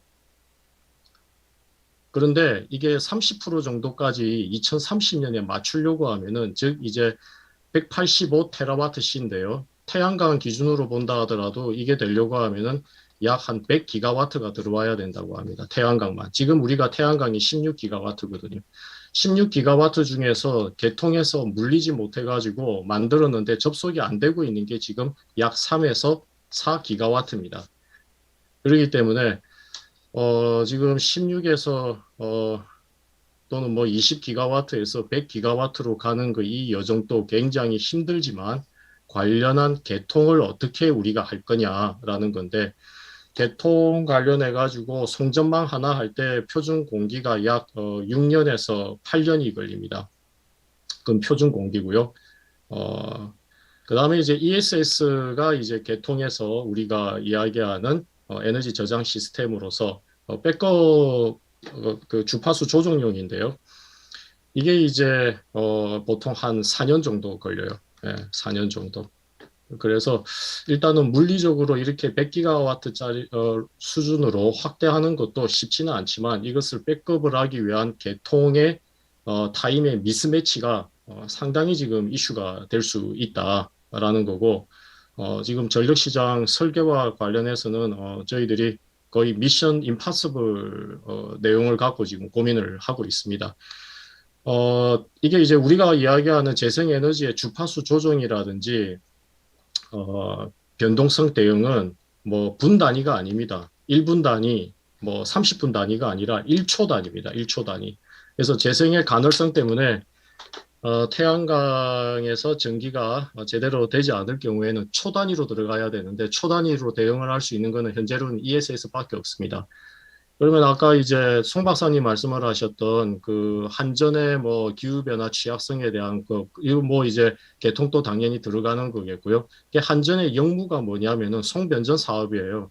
ESS로 송변전 사업을 하게 되는데 이게 또 돈이 무지 많이 듭니다. 이게 100기가와트 정도 하려고 하면은 많이 들고요. 탄소 중립 2050으로 하려고 하면은 약 700조가 소요가 됩니다. 700조인데 이거를 2050이니까는 2021년 지금 수준으로 갖고 오게 되면은 그게 지금 200조가 필요해요. 우리나라 중앙정부 예산이 600조인데, 근데 이게 한전의 역무기 때문에 이거는 시장에서 이 200조든 1조든 시장 가격으로 우리가 그거를 보상을 받기에도 한계가 있습니다. 즉 한전이 모든 걸 채무로 껴안아야 된다라는 거죠. 이게 이런 동계산지 없이 지금 탄소중립위원회에서 이것저것 이런 수치를 발표를 했고 이제 그런 부분에 대한 이제 해결은 여러 이행 계획에서 지금 고민을 해야 되는 상황입니다. 폐기물도 마찬가지입니다. 태양광 풍력, 그다음에 이제 해상 풍력. 우리나라에서 이제 해상 풍력이 좀 유력할 수 있는 부분이긴 합니다. 그래서 현재 지금 해상 풍력이 약 4기가와트인데 이게 이제 많이 확대는 돼야 하는데, 그래서 해상 풍력은 뭐 우리가 좀 볼 수는 있을 것 같아요. 왜 다만 이제 현재 지금 이 보면은 이 해상 풍력이 미국처럼 이 공유 수면에서 경매 제도로 사업자들이 들어오는 게 아니라 라이다 계측기를 설치하면은 무조건 뭐 거의 뭐 전적으로 공유 수면에 대한 점유권을 인정을 해주는 겁니다. 마치 뭐 1860년대 미국 서부 개척을 할 때 깃발 꽂으면은 땅을 주는 그런 식인데, 그래서 미국이나 영국 이런 데서 하는 그 경매제도 이런 것들이 들어와야 하겠고요. 시장에서 보상과 그다음에 이제 인센티브의 원리로 돼야 되겠죠. 이번에 탄소중립 기본법에서 NDC 목표를 이야기하면서 비용에 대해서 전혀 언급을 하지 않았습니다. 그러면서 이제 궁색한 변명을 한 게 뭐냐면은 의안 비용 추계 미사유로 탄소중립 기본법에서 즉 NDC를 이야기합니다. 그 국가 온실가스 감축 목표의 내용이 선언적 공고적이기 때문에 비용을 추계하지 않아도 된다라는 건데 이거 아니죠. 이게 결코 선언적 공고적인 게 아니라 탄소중립 기본법 이제 이미 통과가 됐고요. 이렇게 되면은 애기본, 배출권 할당 계획, 전력 수급 기본 계획, 송변전 설비 계획 이 모든 것들이 지금 새로 구속력 있게 이게 수정이 되어야 합니다. 그렇기 때문에 관련한 그런 비용이라든지 이런 부분들이 밝혀져야 하는 거고요. 그래서 뭐 오늘 시간 관계상 이런 부분들은 혹시 궁금하면 물어보시고요. 그래서 지금 현재 전력 시장 구조화에서 이런 모든 것들을 한꺼번에 지금 해결을 해야 하는데 이거 사실 전력시장 쪽에서는 이거 굉장히 난제입니다. 저는 그냥 자주 드리는 비유로는 24개든 36개든 고차원의 연립 방정식을 한꺼번에 풀어야 돼요. 이게 곳곳에 다 전부 다 엮여져 있습니다. 그런데 산업부가 어떤 거는 관리하고 어떤 거는 환경부가 관리하고 어떤 거는 또 그냥 시장에 있고 이거를 한꺼번에 풀어야 되는데 곧바로 지금 8년, 9년 사이에 우리는 40% 감축을 해야 합니다. 그게 뭐 말로 되는 게 아니죠, 이게. 아까 개통 이것도 마찬가지고요. 호남 지역에 지금 가장 태양광이 많습니다. 막상 수치나 통계를 보면은 심각한 상황이고요. 재생에너지 설비가 들어간다 하더라도 개통이 물리지 않으면은 이게 그냥 본인 자가 소비해서 끝나죠. 그러면 아까 말씀드렸던 것처럼 전체 소비량의 30% 또는 뭐 60%, 70% 여기에는 기여할 수 있는 게 상당히 한계이기 때문에 개통 투자할 수 있는 시간적 여유가 좀 주어져야 한다라는 거고요. 풍력 발전 폐기물 뭐 이런 부분들은 넘어가겠습니다. 제가 이제 경제학을 하기 때문에 경제학 쪽으로 좀 이야기 드리겠습니다. 우리나라 GDP 대비 정부 부채는 지금 2021년 들어가지고 다른 나라들은 다 지금 꺾였어요. 근데 우리는 지금 계속 고공행진을 하고 있습니다. 우리가 탄소 중립 선언을 한 국가 1인당 GDP도 보고요. 그 다음에 1인당 배출량으로 보면은 한국이 어쨌든 뭐 국제사회에서 책임을 져야 되는 나라임은 분명하고요. 하지만 저는 이 부분을 자본 스톡으로도 이제 그 검토를 해야 한다라고 보고 있고요. 자본 스톡. 그래서 이 자본 스톡이라는 거는 국가에서 우리가 국가적 규모의 축적된 어떤 자본의 규모를 이야기하는데 사실은 뭐 기후변화 경제학으로 노벨상을 탄 윌리엄 노드하우스도 소득 대비 즉 GDP 대비 온실가스 배출 뭐 이런 걸 이야기하지 않아요. 이게 다 자본입니다. 그 사람들의 이 경제 성장 모형을 보면은 자본이 들어가는 겁니다. 우리는 이거는 이제 그 한국경제학회에서 제가 올해 초에 발표한 건데 탄소 중립 정책 우리가 정말 정교하게 설계하지 않으면은 자본이 이 SS 제로로 가야 되는 데에서 꺾여가지고 이 수준으로 이 상당히 낮은 수준의 자본으로 우리가 그 트랩에 갇힐 수 있다라는 내용이고요.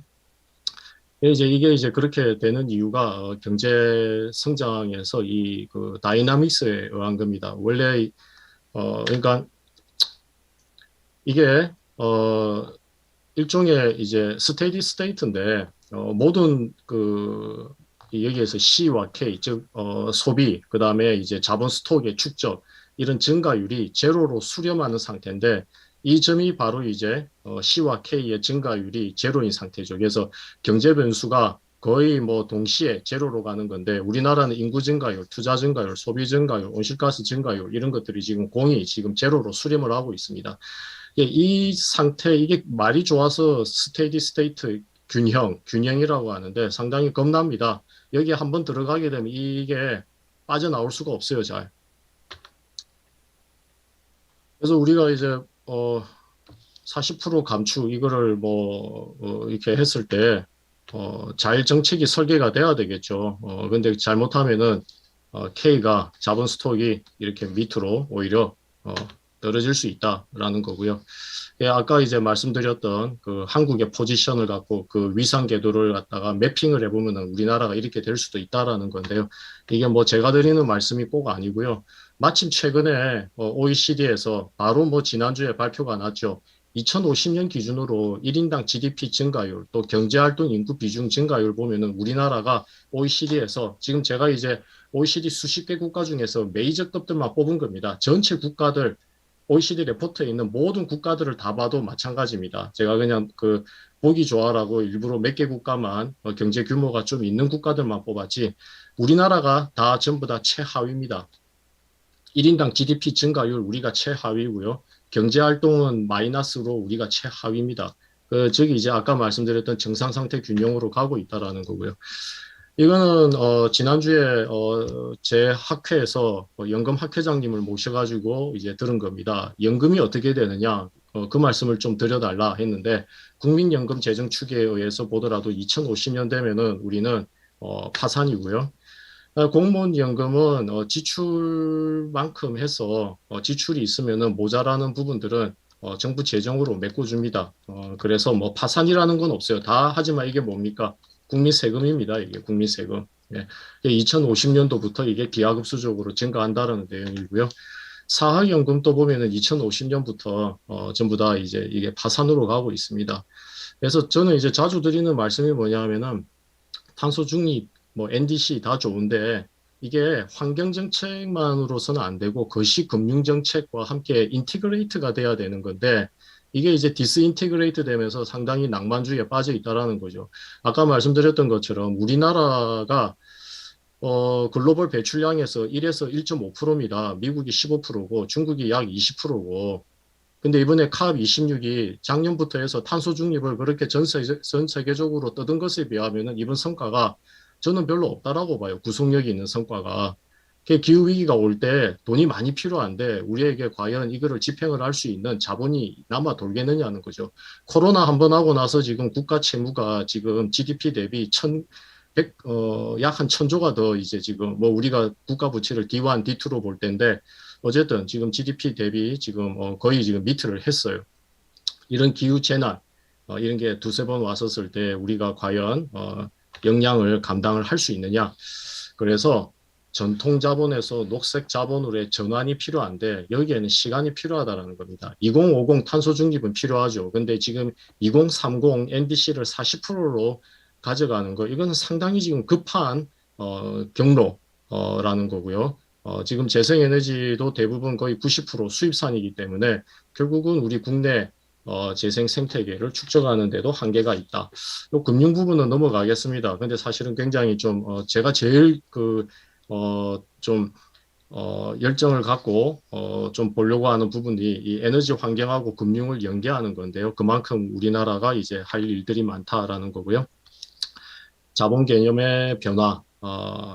잠깐만 지금 제가 몇 분을 썼죠? 그래서 자본 개념도 이 노르웨이 같은 경우에는 오일만이를 가지고 이 수력 발전이라든지 이런 인프라에 이제 썼고요. 그래서 이제 우리나라는 그런 부분들이 지금 좀 더 시간을 갖고 해야 되겠다. 그래서 뭐 사우디아라비아도 오일만이를 가지고 지식 자본으로 전환을 하고 있는데 디지털 뉴딜. 그래서 몇 가지 이제 이 포인트는 이런 에너지 시장을 좀 더 시장 메커니즘답게 가자라는 건데 제목만 일단 말씀을 드리겠습니다. 간단하게 요 정도에서 하고 한 가지 사례만 좀 말씀을 드릴게요. 조금 더 구체적인 그리고 나서 이제 정리를 하겠습니다. 정수영 교수님 발표도 들어야 될 것 같아서 우리가 예를 들어, 철강 같은 경우에 지금 수소 환원 제철을 이야기를 하는데 그것도 사실은 뭐 굉장히 쉽지가 않습니다. 대부분의 철강 산업 같은 경우에 이 수소 환원 제철 가기 전에 현재 석탄을 쓰는 고로에서 전기로로 가고 있고요. 그다음에 이제 이 전기로 이후에 수소 환원 제철을 하는데 이게 지금 2040년에서 2050년이 되어서 상용화가 될까 말까 합니다. 그러면은 그 사이에 이 전기로에 의한 방법을 해야 되는데 지금 뭐 세계에서 가장 뭐 또 큰 철강 회사 중에 하나의 아르셀로미탈 같은 경우에는 그린 스틸이라는 걸 해요. 이 그린 스틸이 전기를 재생에너지에서 갖고 오겠다라는 겁니다. 그래서 재생에너지에서 갖고 오는 건데 유럽은 재생에너지 양이 모자라면 다른 나라에서 갖고 오면 되지만 우리나라 포스코나 현대제처럼 그렇게 할 수가 없어요. 전기가 안정적으로 들어와야 하기 때문에 재생에너지는 간헐적이고요. 그래서 아리백을 한다, 뭐를 한다 해가지고 재생에너지에서 그린스틸을 만든다 말은 할 수는 있겠지만 사실상은 다른 발전원, 즉 LNG라든지 이런 발전원이 거의 대기를 하고 있으면서 다 공급을 해야 하는 게 지금 우리나라 산업의 현실입니다. 그 다음에 이제 고철도 없고요, 우리나라에서는. 그래서 이런저런 것들을 이제 많이 그 고려를 해서 우리가 좀 속도 조절이 필요하다라는 차원에서 말씀을 드리는 거고요. 수소도 이제 우리가 그린 수소 이야기를 하는데 여기 그림에서 보시는 것처럼 우리는 그린 수소 결핍 국가입니다. 그래서 다 수입을 해야 돼요. 현재 지금 탄소 중립 그 계획에서도 보면 약 80에서 85% 정도를 해외에서 수소를 가지고 와야 합니다. 근데 잘 아시는 것처럼 수소는 초저온으로 와야 돼요. 마이너스 253도씨에서 움직여야 되고 암모니아를 한다 하더라도 상당히 영하에서 가지고 와야 합니다. 그리고 장기 비축이 가능하지 않습니다. 요즘 국제시장에서 LNG가 하루에 10%씩 뛰고 하루에 8%씩 하락하고 있거든요. 굉장히 변동성이 큰 게 지금 LNG 시장인데 이게 이제 왜냐하면 장기 비축이 가능하지 않는 그런 이유도 있어요. 이게 앞으로 수소도 상당히 이제 변동성이 높을 거고요. 그래서 지금 탄소 중립에서 수소 우리는 2050년이 되면은 원자력 없고요. 마린즉 뭐 6% 있지만 없다고 보시면 되고요. 석탄 없고요. LNG 없습니다. 우리는 2050년이 되면은 거의 다 재생에너지하고 수소밖에 없습니다. 이거 어떻게 감당하냐 이거죠. 예. 그래서 그런 부분들에 대해서 뭐 굳이 차기 정부로 말씀을 드리자면은 좀 더 현실성이 있는 그런 정책, 물론 그 기후 변화에 대한 어떤 대응이겠고요. 뭐 이런 부분들은 아까 송 박사님 말씀과 일치하는 거라서 지금 이제 탄소 중립 이런 것도 우리가 할 때 상당히 분권화된 어떤 방향으로 갔으면 한다라는 그런 차원이고요. 미국에서 이번에 인프라 딜 같은 경우에 뭐 원래 바이든이 의미했던 3.5조 달러에서 절반으로 떨어지긴 했지만은 기후변화 패키지로 되었고 거기에 상당 부분이 미국의 인프라 교량들에 대해서 투자를 하는 게 나옵니다. 그래서 저는 이 애들은 미국의 노동력과 미국의 제조, 미국의 기술로 미국의 기후변화 적응을 위한 투자를 하면서 경제도 뭐 암만해도 이제 뭐 이런 쪽으로 하다 보면은 경제에서도 돈이 도는 거니까요. 이렇게 가는 것에 대해서 좀 부러웠고요. 그래서 우리나라도 좀 그런 관점으로 접근이 되면은 좋겠다 하는 내용으로 말씀을 드렸습니다. 예, 감사합니다. 예, 박호정 교수님 감사합니다. 그 박호정 교수님께서 말씀해 주신 거는 아마도 요약을 해보자면 탄소 중립이라는 어떤 글로벌 사회의 아젠다화 되고 있는 거는 맞는 것 같은데 그게 각 국가에 맞는 현실에 따라서 아주 정치한 정책들을 개발을 하고 또 그걸 이행하는 것이 굉장히 중요한 거 아니냐 그런 측면에서 여러 가지 말씀을 해주셨습니다. 이번에 그 뭐 스코틀랜드에 갔더니 제가 많은 얘기를 들은 게 유럽의 올여름에 바람이 안 불어가지고 재생에너지 풍력 발전이 거의 안 돼가지고요. 뭐 상상을 못할 정도로 유럽에서 전기값이 올랐대요. 그래가지고 굉장히 힘들다. 그런 얘기들을 많이 들었습니다. 그래서 우리들이 생각하는 여러 가지 것들이 잘 시장에서 안정화가 돼서 그래서 그게 잘 작동을 하기 위해서는 여러 가지 정책적 보완도 필요하고 또 지속적인 기술 개발도 필요하고 또 이게 기후변화 문제는 이게 그 국가별로 어쨌든 지금 대응하는 체계로 되어 있는데 그러면 내셔널 인트레스트도 고려하지 않을 수는 없는 것 같습니다. 그래서 여러 가지 굉장히 복잡한 함수 속에서 움직여야 되는 게 기후변화인데 기후변화가 메인스트림 돼 있는 건 틀림이 없지만 그거를 우리의 체화된 기후변화 대응 정책이 잘 개발이 돼야 될 거고 그렇지 않고 다른 나라 것만 제가 제 학생들한테 자주 얘기하는 남이 나라 거 베끼다가 우리나라 그 나라 속국되는데 우리는 그 나라랑 환경도 굉장히 많이 다른데 그건 적절치 않다 그런 얘기를 제가 가끔 하는데 다른 나라 걸 참조를 하되 그걸 똑같이 할 필요는 없을 거고 우리는 굉장히 특수한 상황에 많이 놓여 있는 것 같습니다. 그런 측면에서 아마 박교정 교수께서 한번 경종을 울려주시려고 그런 차원에서 아마 이런저런 좋은 말씀해 주신 것 같습니다. 감사드리고요. 시간이 좀 지났지만 제 마지막 슬라이드 보여드리고 그리고서 이제 세미나를 거의 마무리하려고 그러는데요. 그러면 제 슬라이드를 한번 제가 공유를 해드리도록 하겠습니다. 말씀드린 대로 저는 슬라이드를 좀 마지막 순서고 그래가지고 아주 많이 제가 준비하진 않았습니다. 다만 제가 이제 슬라이드 준비하면서 저는 포커스를 이제 앞에 여러 가지 배경보다는 실제 정말 다 차기 정부에서 뭐 해야 되느냐 이걸 중심으로 슬라이드 몇 장을 준비를 해봤습니다. 박호정 교수님께서 저 스코틀랜드 갔다 와서 얘기 좀 듣고 싶다고 하시는데 그 얘기를 제가 지금 전해드리다가는 오늘 저희 이제 밤늦게까지 있어야 될 것 같아서 그거는 저희가 11월 18일 날 다음 주 목요일입니다. 아마 우리나라에서 가장 먼저 하는 캅 세미나가 될 테고 아마 저희 팀이 우리나라에서 가장 오랜 역사를 가지고 있는데요. 제26차 당사총회 결과와 향후 전망에 대해서 저희들이 고위급 지도급 인사들도 모시고 또 정부 대표단에서 핵심 인사들도 모시고 또 올해는 캅에서 제일 중요하게 다뤄졌던 아젠다 중에 하나가 산림 부분이다. 놀라울 정도 여러분들 BBC 방송을 실시간으로 보셨다면은 거기에서 인도가 뭐 2070 탄소 중립을 하겠다 이러고 선언했다고 해서 뭐 이거 대단하다 뭐 이런 얘기 나오지만 그런 건 밑에 그냥 자막 처리 정도 됐고요.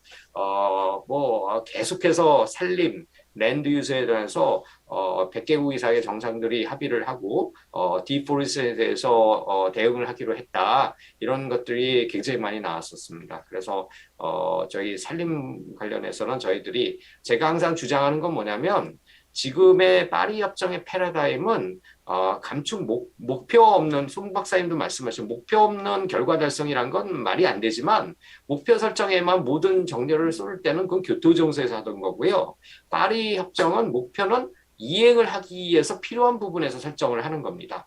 따라서 어떤 부분에서는 이행에 굉장히 그런 의미에서는 영국 정부도 이번에 전략이 좀 잘못됐다고 생각을 합니다. 왜냐하면 영국 정부는 전통적으로 국제사회에서 기후변화에 대한 대응을 굉장히 강력한 목표 설정과 그에 대한 강력한 이행, 강제 이거를 전통적 규제 중심의 접근 방법을 선호하는 국가거든요. 그래서 파리 협정이 됐음에도 불구하고 영국 정부가 글로벌 리더십을 확보하기 위해서 야심차게 준비한 글라스고 기후변화 회의가 여전히 초기에 그 감축 목표 중심으로 갔는데 너무 그러다 보니까는 중요한 플레이어들이 안 왔지 않습니까? 러시아도 안 오고 중국도 안 오고 일본도 안 오고 그래서 감축 쪽은 사실은 성과가 별로 나지 않았어요.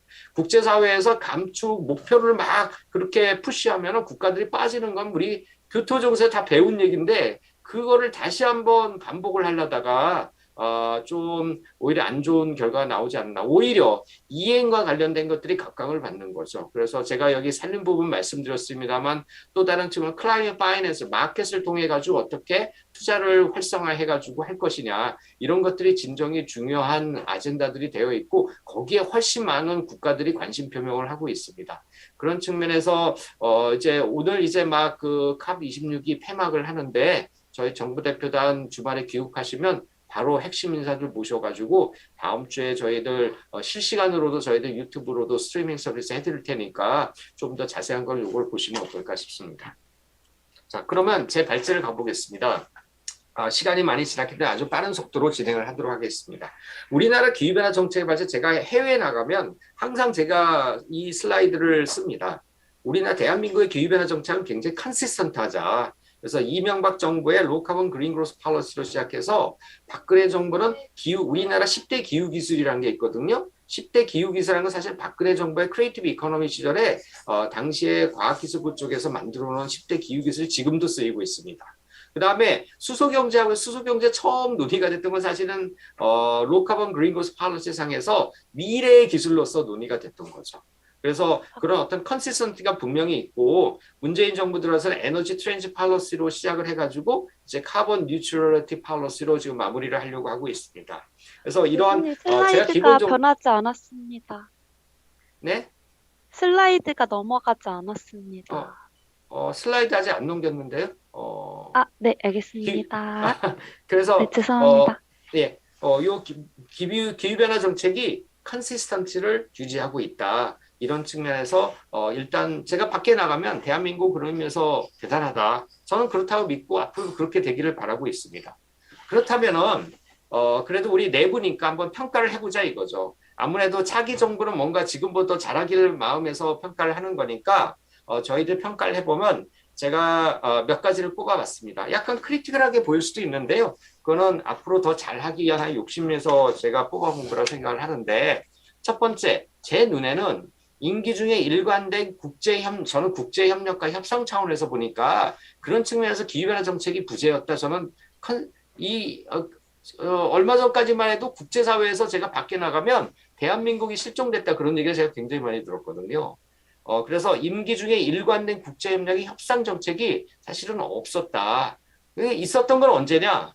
그거는 잔여 임기가 1년이 남긴 올해 4월 미국 바이든 정부의 기후 정상회의 때부터 대한민국이 갑자기 국제사회에 나왔는데 여러분들 그때 기후 정상회의 처음부터 끝까지 다 보신 분 계시면 한번 아실 거고 안 보셔서 한번 다시 보세요. 대한민국이 얼마나 초라하게 보였는지 그때. 그리고 5월 달에 대통령께서 워싱턴에 가셔가지고 한미 정상에서 선언문에 담았는데 거기에 기후변화 얘기가 저는 그때 천지가 개벽한다고 그랬습니다.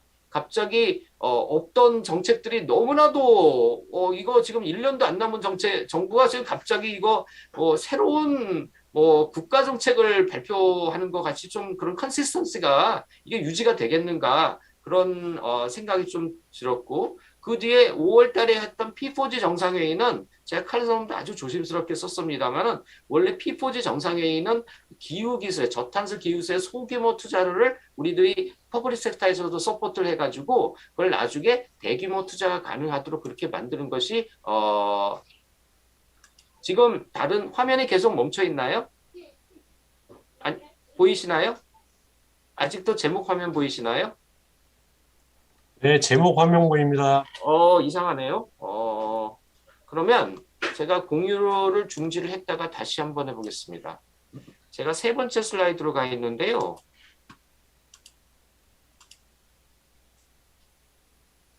아직도 그러시나요? 네, 들어갔습니다. 이제 보이시나요? 네, 네. 앞에 있던 슬라이드는 제가 말씀드렸던 거는 잠깐만요. 이게 뭐가 갑자기 이상합니다. 잠시만 기다리십시오.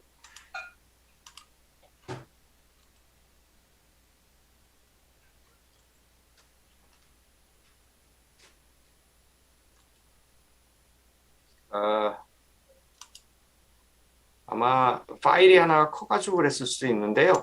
제가 하나를 지웠고 지금 다시 로드를 하겠습니다. 이제 보이시나요? 예. 그래서 아까 이제 우리나라 기후변화 정책이 컨시스턴트하고 현승원 양 미안합니다. 저는 계속 잘 넘어가는 줄 알았는데 아니었네.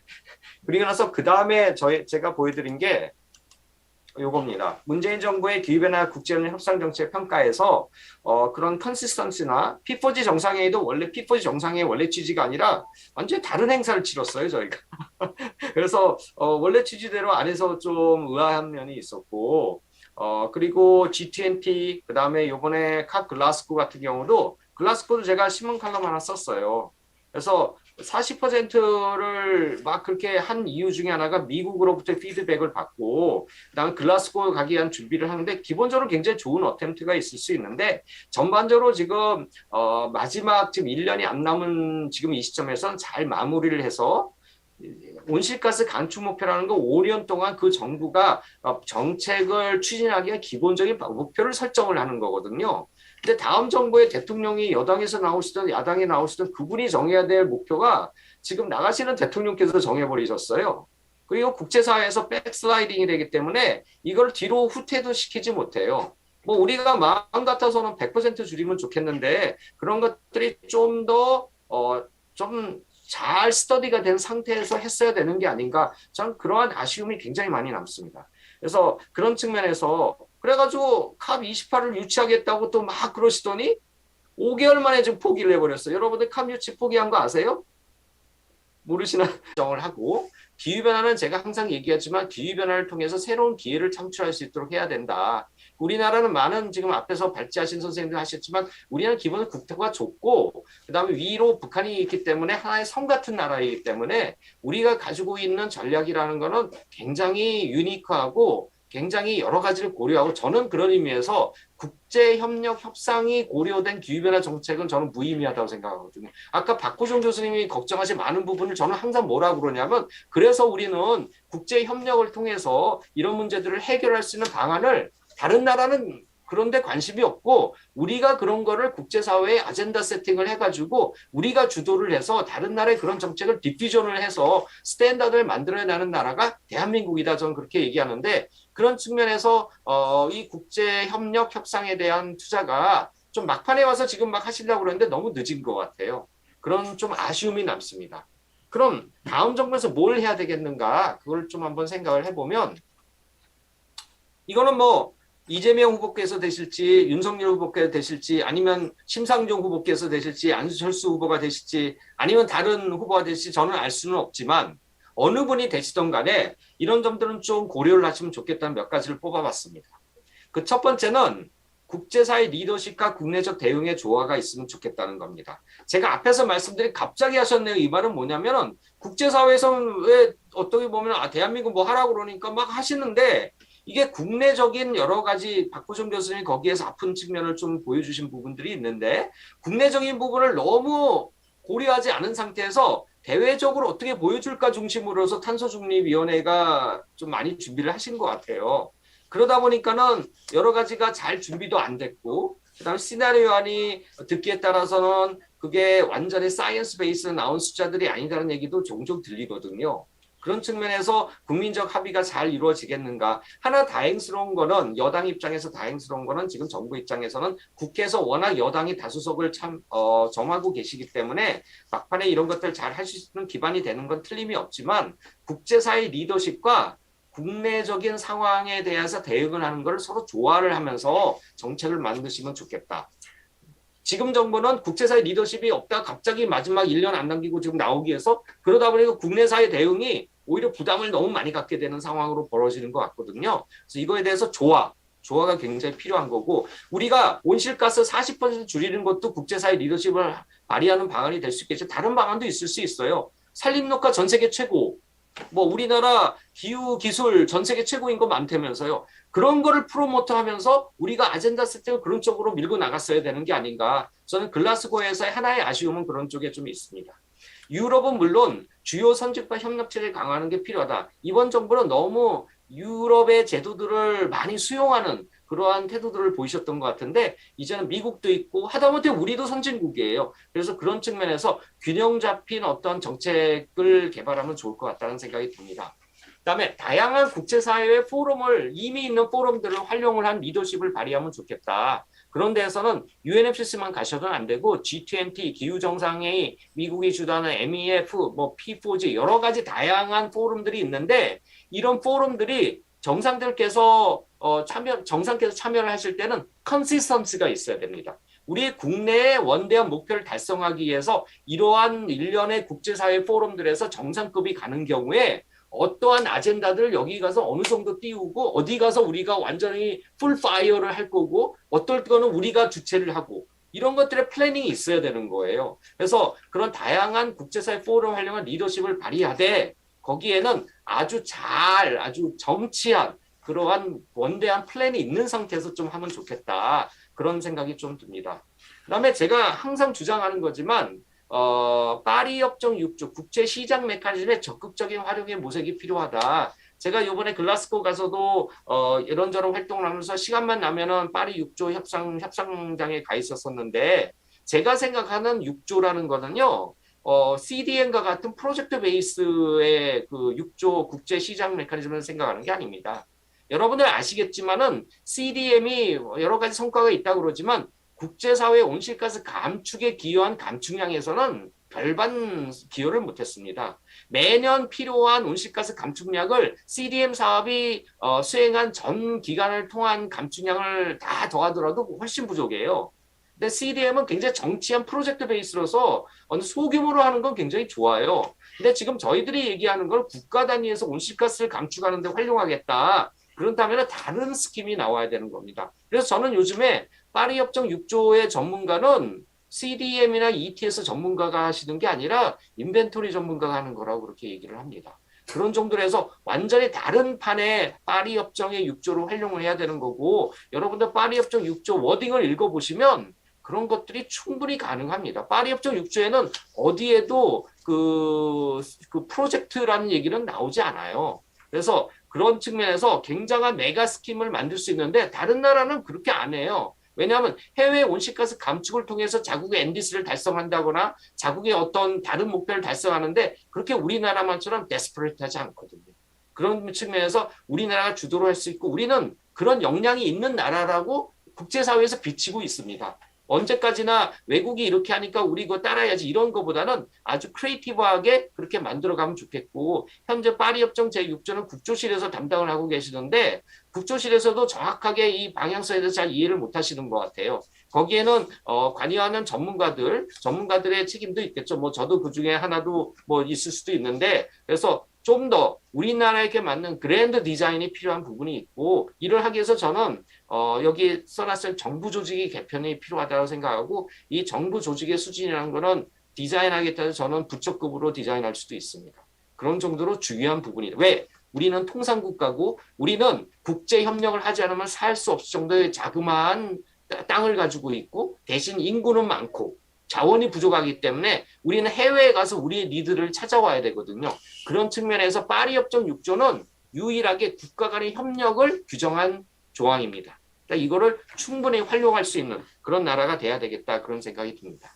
그 다음에 산림 분야 국제협력 강화하는 게 대단히 중요합니다. 아까 말씀드렸지만 국제사회에서 온실가스를 감축하기 위해서 로우 행잉 프루트로서 대표적인 산림이라는 건 여기 계신 분들 다 아실 거 아닙니까? 특히 저쪽에 가면은 열대우림 지역에서 온실가스를 감축하기 위해서 여러 가지 이니셔티브들 많이 나오고 있고 프라이빗 섹터들도 산림 부분에 관심을 가지고서 이쪽에 투자를 하려고 하고 있습니다.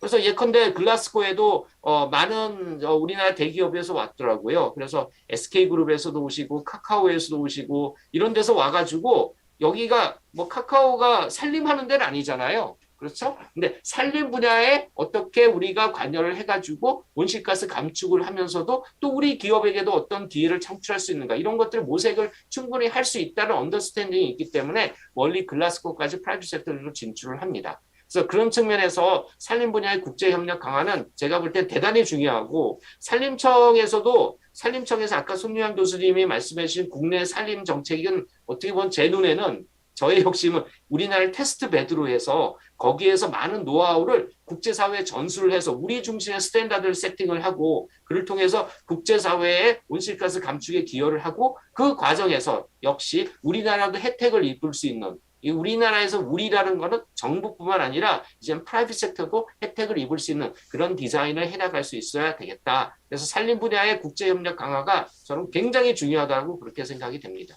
에너지 분야의 국제협력 강화라는 건 뭐 이거는 뭐 너무나 당연한 얘기겠죠. 여기서 산림 부분에는 근데 좀 더 퍼블릭 섹터의 역할이 프라이빗 섹터보다 중요한 부분이 산림입니다. 하지만 에너지는 여러분들 보세요. 미국에서 최근에 바이든 대통령이 한국이 투자를 해줬다고 너무 고마워하는 부분이 뭐죠?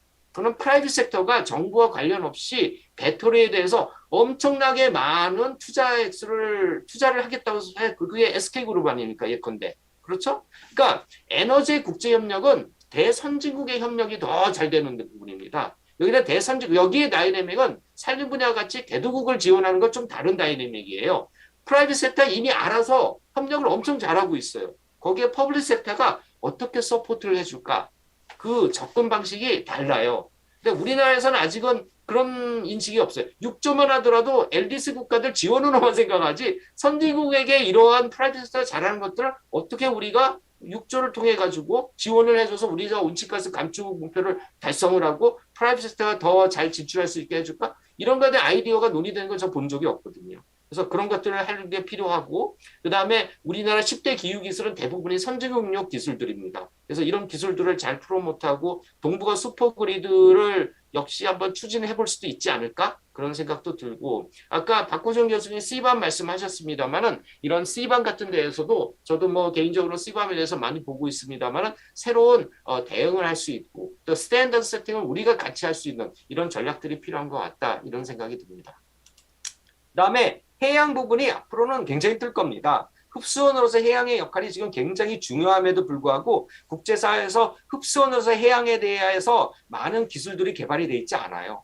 그리고 인지조차도 잘 안 돼 있기 때문에 앞으로 우리나라 해양에 대해서 많이 협력을 해야 될 거고, 예를 들어서 해상풍력 말씀하셨지만 해양 부분에서는 많은 국제사 해양 부분의 레짐이란 컨저베이션 중심으로 돼 있거든요. 그래서 너무 그런 미리게이션 테크놀로지 중심으로 가다 보면 많은 환경 단체들이 아마 좀 저항들이 있을 겁니다. 그런 것들을 넘어설 수 있는 접근 방법이 LM이라는 컨셉이 있어, Large Marine Ecosystem이라는 컨셉이 있는데 여기에 기후변화 부분을 잘 융합을 시켜가지고 하면 좋겠다. 이런 것까지 저희들이 해수부회를 중심으로 아마 할 수 있지 않을까, 그런 생각이 듭니다.